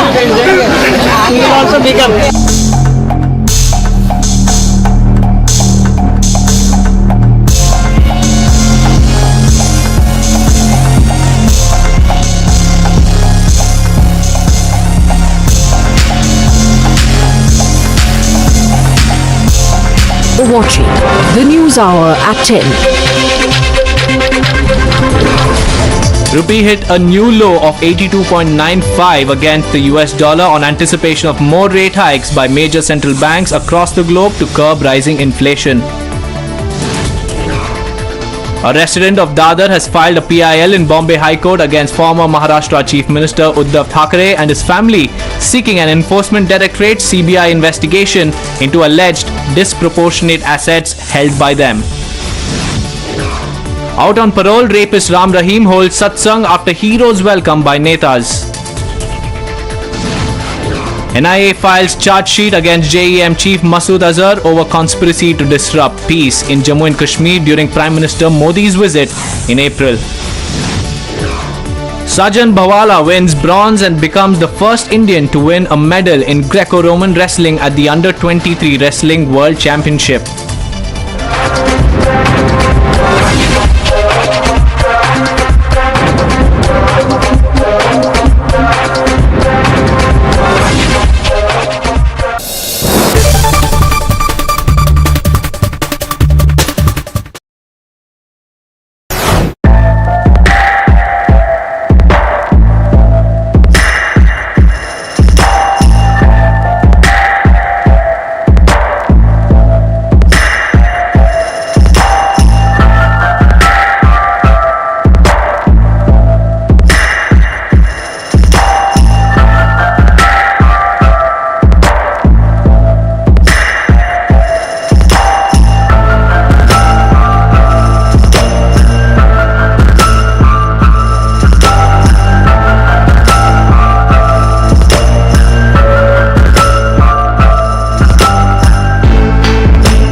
there was a big song and dance about internet being cut.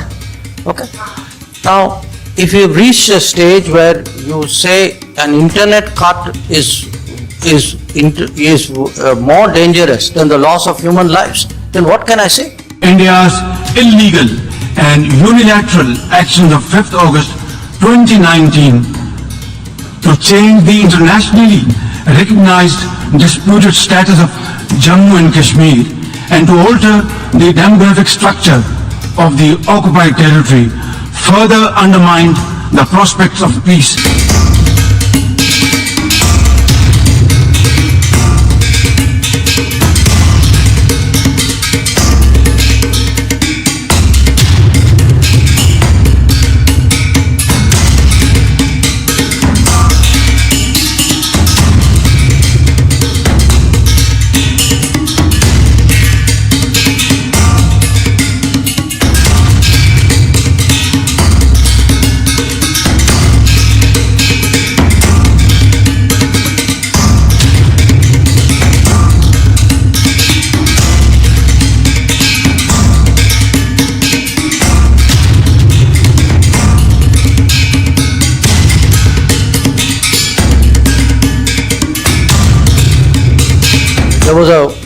There was a big song and dance about internet being cut.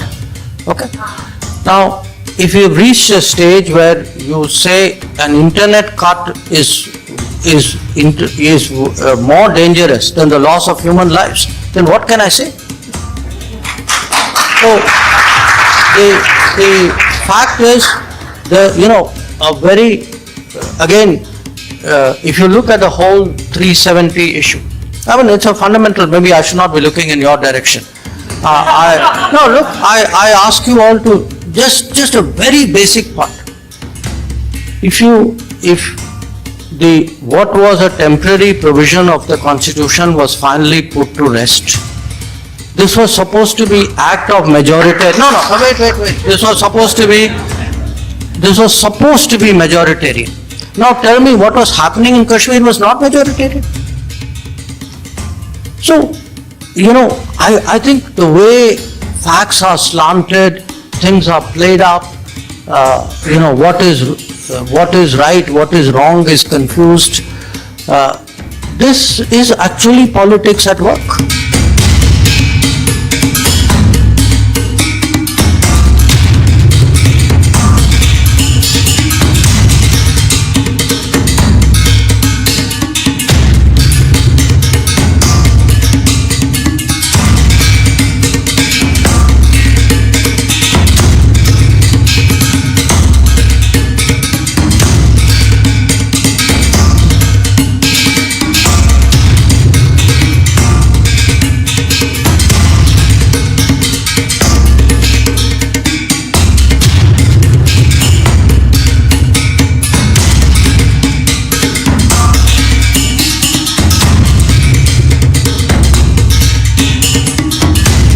Kashmir situation is often misrepresented or misunderstood in Washington. What is the current understanding of US lawmakers about Kashmir and terrorism there? If there is a terrorist incident, and it doesn't matter of what faith the person, who's killed. If there are Indian soldiers.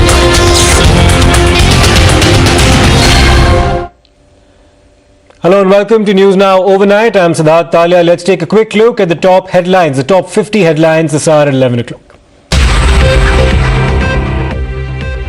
Mallikarjun Kharge replaces Sonia Gandhi as the AICC boss, becomes the first non-Gandhi chief in the last 24 years within the Congress party. Kharge will be assuming charge on the 26th of October. Mallikarjun Kharge sweeps the Congress presidential polls with close to 8,000 votes, while Shashi Tharoor, on the other hand, secures only 1,072 votes. Newly elected Congress chief called on the Gandhis. Priyanka Gandhi and Sonia Gandhi met Mallikarjun Kharge in the national capital. After conceding defeat in the Congress presidential polls, Shashi Tharoor visited Mallikarjun Kharge to congratulate him over his victory. In a written statement, Shashi Tharoor thanked Rahul Gandhi and Priyanka Gandhi for neutral polls. He also expressed his gratitude to the outgoing interim President Sonia Gandhi. Tharoor also reckoned that the Gandhi family will always be the founding pillar and the guiding light of the Congress party. Rahul Gandhi congratulated Mallikarjun Kharge and responded to the Parivar proxy charge. He said Kharge will be the supreme authority and that he'll decide the way forward. Prime Minister Narendra Modi gave his best wishes to Mallikarjun Kharge, said that may he have a fruitful tenure ahead. Sachin Pilot congratulated Mallikarjun Kharge and said that this represented a great day for democracy.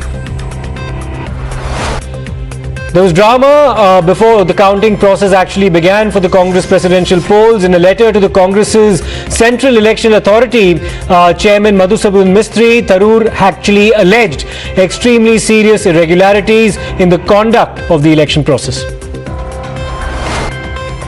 Responding to Congress Member of Parliament Shashi Tharoor's letter, the BJP's Shehzad Poonawalla said that irregularities have been going on within the Congress party for a long time. In an apparent slip of tongue, Rahul Gandhi revealed that Kharge was the Congress president even before the results had been declared. Prime Minister Narendra Modi launched Mission Schools of Excellence in Trimandir in Gujarat. The institution features smart classrooms equipped with 5G technology. Prime Minister Modi also attended a classroom lecture. While sitting along with students, he attentively listened to the presentation of a student on the smart board. Speaking after the launch event in the state of Gujarat, Prime Minister said 5G will take Gujarat's education system to the next level. Prime Minister Narendra Modi also inaugurated the 12th edition of the Defence Expo 2022 in Gandhinagar. The expo has been organized on the theme Path to Pride. In a veiled dig at China, Prime Minister Narendra Modi said that the Defence Expo caused inconvenience to some nations. He further added that once upon a time we would release pigeons, today we're releasing cheetahs. During his speech at Junagadh in Gujarat, Prime Minister Narendra Modi slammed the Aam Aadmi Party. He said that the time has now come to show our strength, reference to the BJP against those whose day starts and ends with abusing Gujarat and its citizens. A resident of Dadar in Mumbai has filed a PIL in the Bombay High Court against former Maharashtra Chief Minister Uddhav Thackeray and his family, seeking an enforcement directorate and a CBI-led investigation into alleged disproportionate assets held by them. After stones and sticks were pelted at the house of the Uddhav camp MLA Bhaskar Jadhav, Uddhav supporters took out a protest march against Eknath Shinde camp in Ratnagiri in Maharashtra. The Tamil Nadu Assembly passed a bill to ban online gambling games and also to regulate online games. The BJP has accused the TRS government of appeasement in the state of Telangana. Claims that Hindu students in Adilabad school were stripped of all ornaments including Mangal Sutra, but Muslim examinees were allowed to enter with the burqa. The TRS responded to the BJP's allegations, said that 1 out of 1,000 exam centres had problems, accuses the BJP of singling out one incident to disturb communal peace in the state.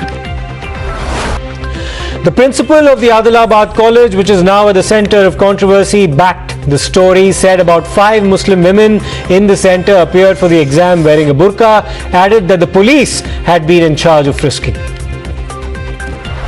Congress Member of Parliament from Wayanad, Rahul Gandhi, visited the Sri Ganga Bhavani temple in Andhra Pradesh during the Bharat Jodo Yatra. Out on parole, Gurmeet Ram Rahim Singh Insan, a rapist and a murderer who's been convicted by the courts, held a satsang after, in fact, receiving a hero's welcome by Netas. Supreme Court grants interim relief to Abbas Ansari in an Arms Act case. Supreme Court directs the UP government not to take any coercive steps against him till further orders.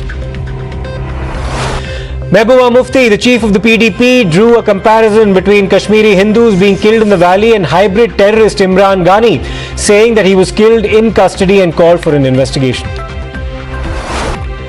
A query in the English question paper given to class 7 students at a school in Bihar's Kishanganj sparked a major row after it identified Kashmir as a separate country. In a shocking incident caught on camera, a van rammed into an auto rickshaw carrying school children in Maharashtra's Dombivli, just about 35 to 40 kilometers from Mumbai. Injured children were rushed to a nearby hospital. A cyclone alert has been sounded in Visakhapatnam, this after cyclonic circulation over the South Andaman Sea and its neighborhood moved over the North Andaman Sea. Union Minister for Information and Broadcasting Anurag Thakur launched a special cleanliness drive at Chandni Chowk in the national capital. This is as part of the Swachh Bharat campaign. In a setback to St. Stephen's, the Supreme Court refused to stay a High Court judgment giving 100% weightage to the CUET this academic year and denying 15% weightage for non-minority students.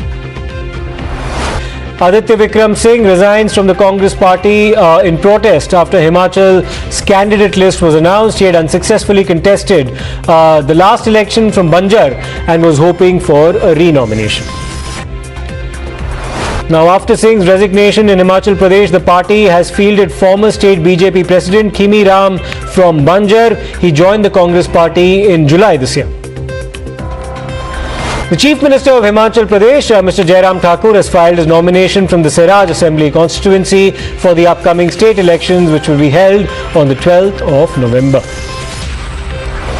The rupee hit a new low of 82.95 against the US dollar on anticipation of more rate hikes by major central banks across the globe to curb rising inflation. A newborn girl who was rescued from a garbage dump earlier this month from Vasant Kunj area of the national capital has now been discharged from hospital and handed over to the representatives of the Delhi Council for Child Welfare. After a gap of 2 years and muted celebrations, the Kali Puja preparations began in full swing in Kolkata. The Delhi BJP chief, Mr. Rajesh Gupta, writes to Chief Minister Arvind Kejriwal over the issue of stubble burning, asks the Chief Minister to instruct Bhagwant Mann, the Chief Minister of Punjab, to stop stubble burning in the state of Punjab for better air quality in Delhi. India reported over 1,900 new COVID-19 cases over the last 24 hours. Though cases are dipping in the country, at least 5 new sub-variants of Omicron have in fact been detected in different states over the past few days. The United Nations Secretary General Antonio Guterres arrives in India on a 3-day official visit. This is his first visit to India since he assumed his second term in office early this year. The UN Secretary General, along with the Maharashtra Chief Minister Eknath Shinde and Deputy Chief Minister Devendra Fadnavis, paid a tribute to the victims of the 26/11 attacks at the Memorial Museum in Taj Hotel. Antonio Guterres met with 26/11 attack survivor Devika, who had suffered a bullet-shot injury at the Chhatrapati Shivaji Maharaj terminus. After she was widely assumed to have expressed support for protests in Iran, Iranian rock climber Rekabi, who competed in an international contest without a headscarf, has now apologized, calling it an accident. The National Investigation Agency has filed a charge sheet against JEM chief Masood Azhar over a conspiracy to disrupt peace in Jammu and Kashmir during Prime Minister Narendra Modi's visit there in April. China has backed the Pakistani terrorists, puts a hold on a proposal by India and the United States and the United Nations to list Pakistan-based Lashkar-e-Toiba leader Shahid Mahmood as a global terrorist. The President of the United States, Mr. Joe Biden, has promised that the first bill he sends to Capitol Hill next year will be the one that codifies Roe versus Wade, provided Democrats control enough seats in the Congress for Biden to sign abortion rights into law.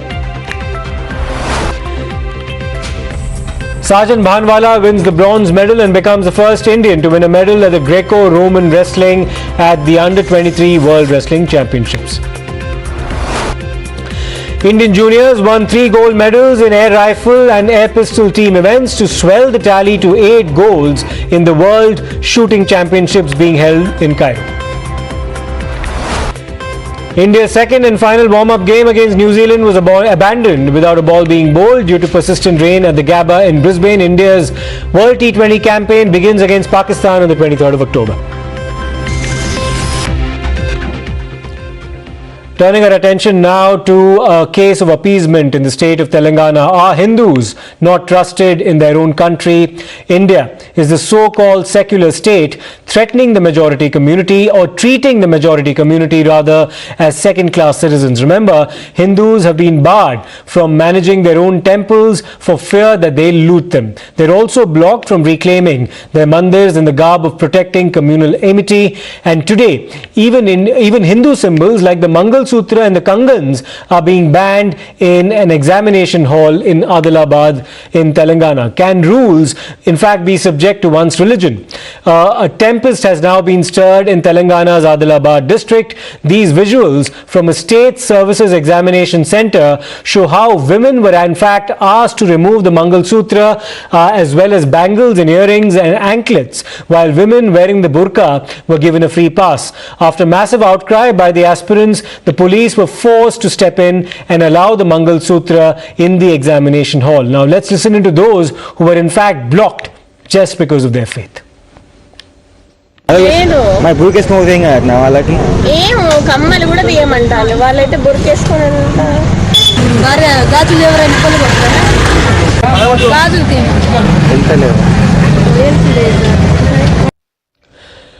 Now, the Bharatiya Janata Party has lashed out at what they call an anti-Hindu stance of the KCR Sarkar in Telangana, saying that blind discrimination against Hindus is not just unfair but also polarizing.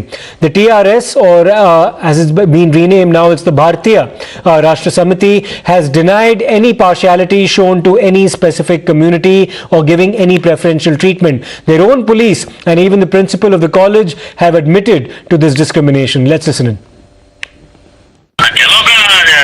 Instruction తెలియదు MRO చేసినట్టుంది ఏమంటే మా inspector వచ్చేసి అది ఏం అవసరం లేదని మళ్ళీ immediately వెళ్ళిపోయారంట. Issue ఏం కాదు అప్పుడు మరి ఇప్పుడు ఎందుకో అది చేస్తున్నారు. అంటే నార్మల్ గా ఎంఆర్ఓ ఎవరు అంటే ఇనిషియల్ గా చెప్పారు అది వేసుకుని వెళ్ళొద్దు అని, కానీ పోలీసు వాళ్ళు వచ్చాక అలా ఏం లేదు అని చెప్పి చెప్పారు. అది అట్లా ఏం లేదు అని చెప్పేసి పంపిస్తున్నారు. అందరు అలో చేశారు మంగళసూత్రతోని. అందరూ అలో చేసిన వాళ్ళు. और ये जो हिंदू लड़कियां थी, लोगों को ऐसा मंगलसूत्र और ये सब कुछ निकालने के लिए बोला गया था, पुलिस ऐसे इंस्ट्रक्शंस कुछ थे क्या उनको? नहीं, हम किसी का भी कुछ इंस्ट्रक्शंस किसको नहीं बोले, वो ड्यूटी पूरा पुलिस वाले चले, पुलिस वाले करे. अच्छा, फिर एग्जाम हॉल में इन लोगों को मंगलसूत्र के साथ अलाउ किया गया था क्या उस दिन? हाँ, हम तो अंदर आने तो अब तो चेक नहीं करे किसको है कि किसको नहीं कि हम तो नहीं देखे, वो बाहर चेक करके भेजा ऐसा है ना. जी जी जी. वैसा. तो आपको कुछ पता चला कि ऐसा मंगलसूत्र नहीं था उनके? नहीं, मेरे ख्याल से तो मेरे को पता नहीं है. ఇన్స్ట్రక్షన్స్ మీరే ఇచ్చారు అని చెప్పి అంటున్నారు. ఎవరికి ఇన్స్ట్రక్షన్ ఇవ్వలేదు, నాకు సంబంధమే లేదు. అవునా? అధికారమే లేదు. ఇది ఎస్పీ గారు అంటున్నారు.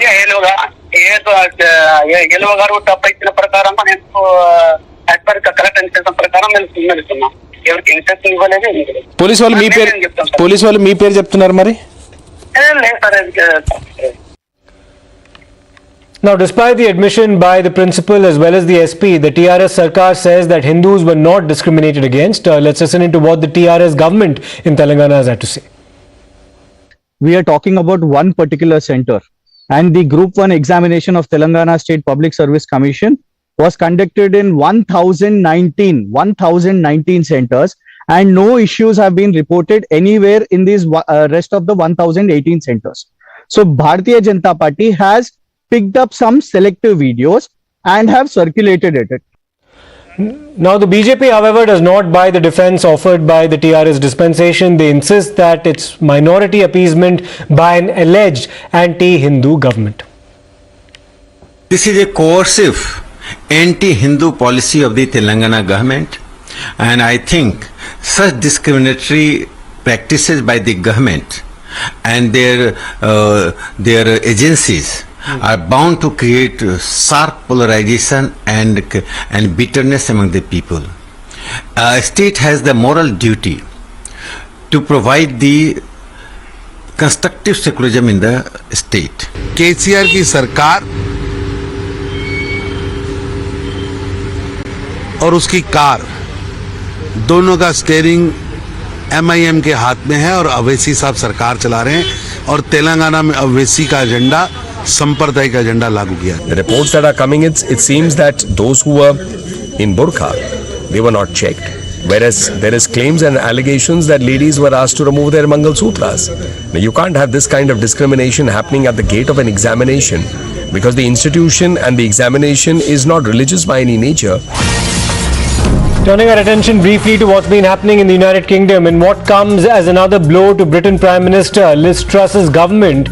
Suella Braverman has resigned as the Home Secretary of the UK government. Braverman had claimed that she had breached government rules. However, she also cited concerns over the direction of Prime Minister Liz Truss's government, and the resignation of the 42-year-old minister marks the second departure of a senior minister in Prime Minister Liz Truss's cabinet in less than a week. On the 14th of October, Kwasi Kwarteng was in fact removed as the finance minister to be replaced by Jeremy Hunt. Meanwhile, Grant Shapps will now be replacing Braverman as the UK Home Secretary. Let me go across to Srinjoy Chaudhary for more updates on this. Srinjoy, we actually managed to read through the message that was in fact sent by Braverman explaining the reasons for her resignation. One, of course, is where she cited breach of official protocol, but she also did not hold back from criticizing the current dispensation over promises not being kept, as also one of the reasons as to why she decided to step down. Well, what she did was a breach of information security.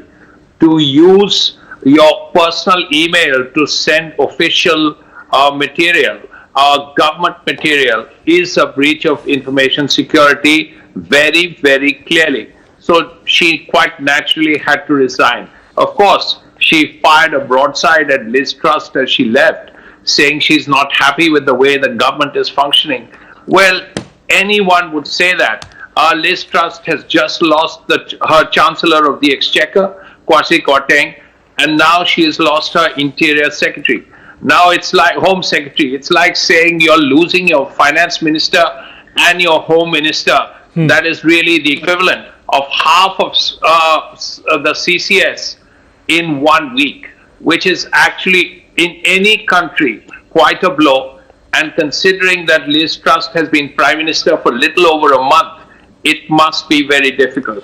The question is, how long will Liz Truss actually be able to manage if things go from bad to worse? And Srinjoy, one more question to you. What are Rishi Sunak's prospects now? Now, he of course lost out to Liz Truss when it came to choosing the Conservative candidate for the post of Prime Minister. But what are the odds now? Are there any odds in his favour given the kind of turbulence that Liz Truss's government is now experiencing in the United Kingdom?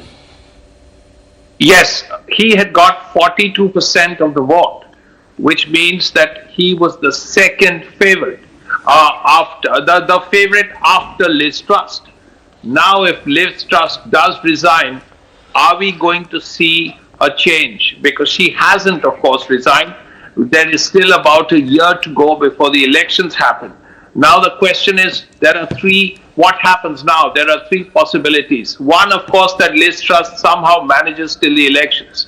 Second, that she resigns and asks for elections. But that is not many people in the Conservative Party want, because they know they are going to lose. Right. Now, the third possibility is perhaps anybody but Sunak, because there is a circling of wagons in some senses, and it could well be that it may be an effort to keep Sunak out, like it happened the last time.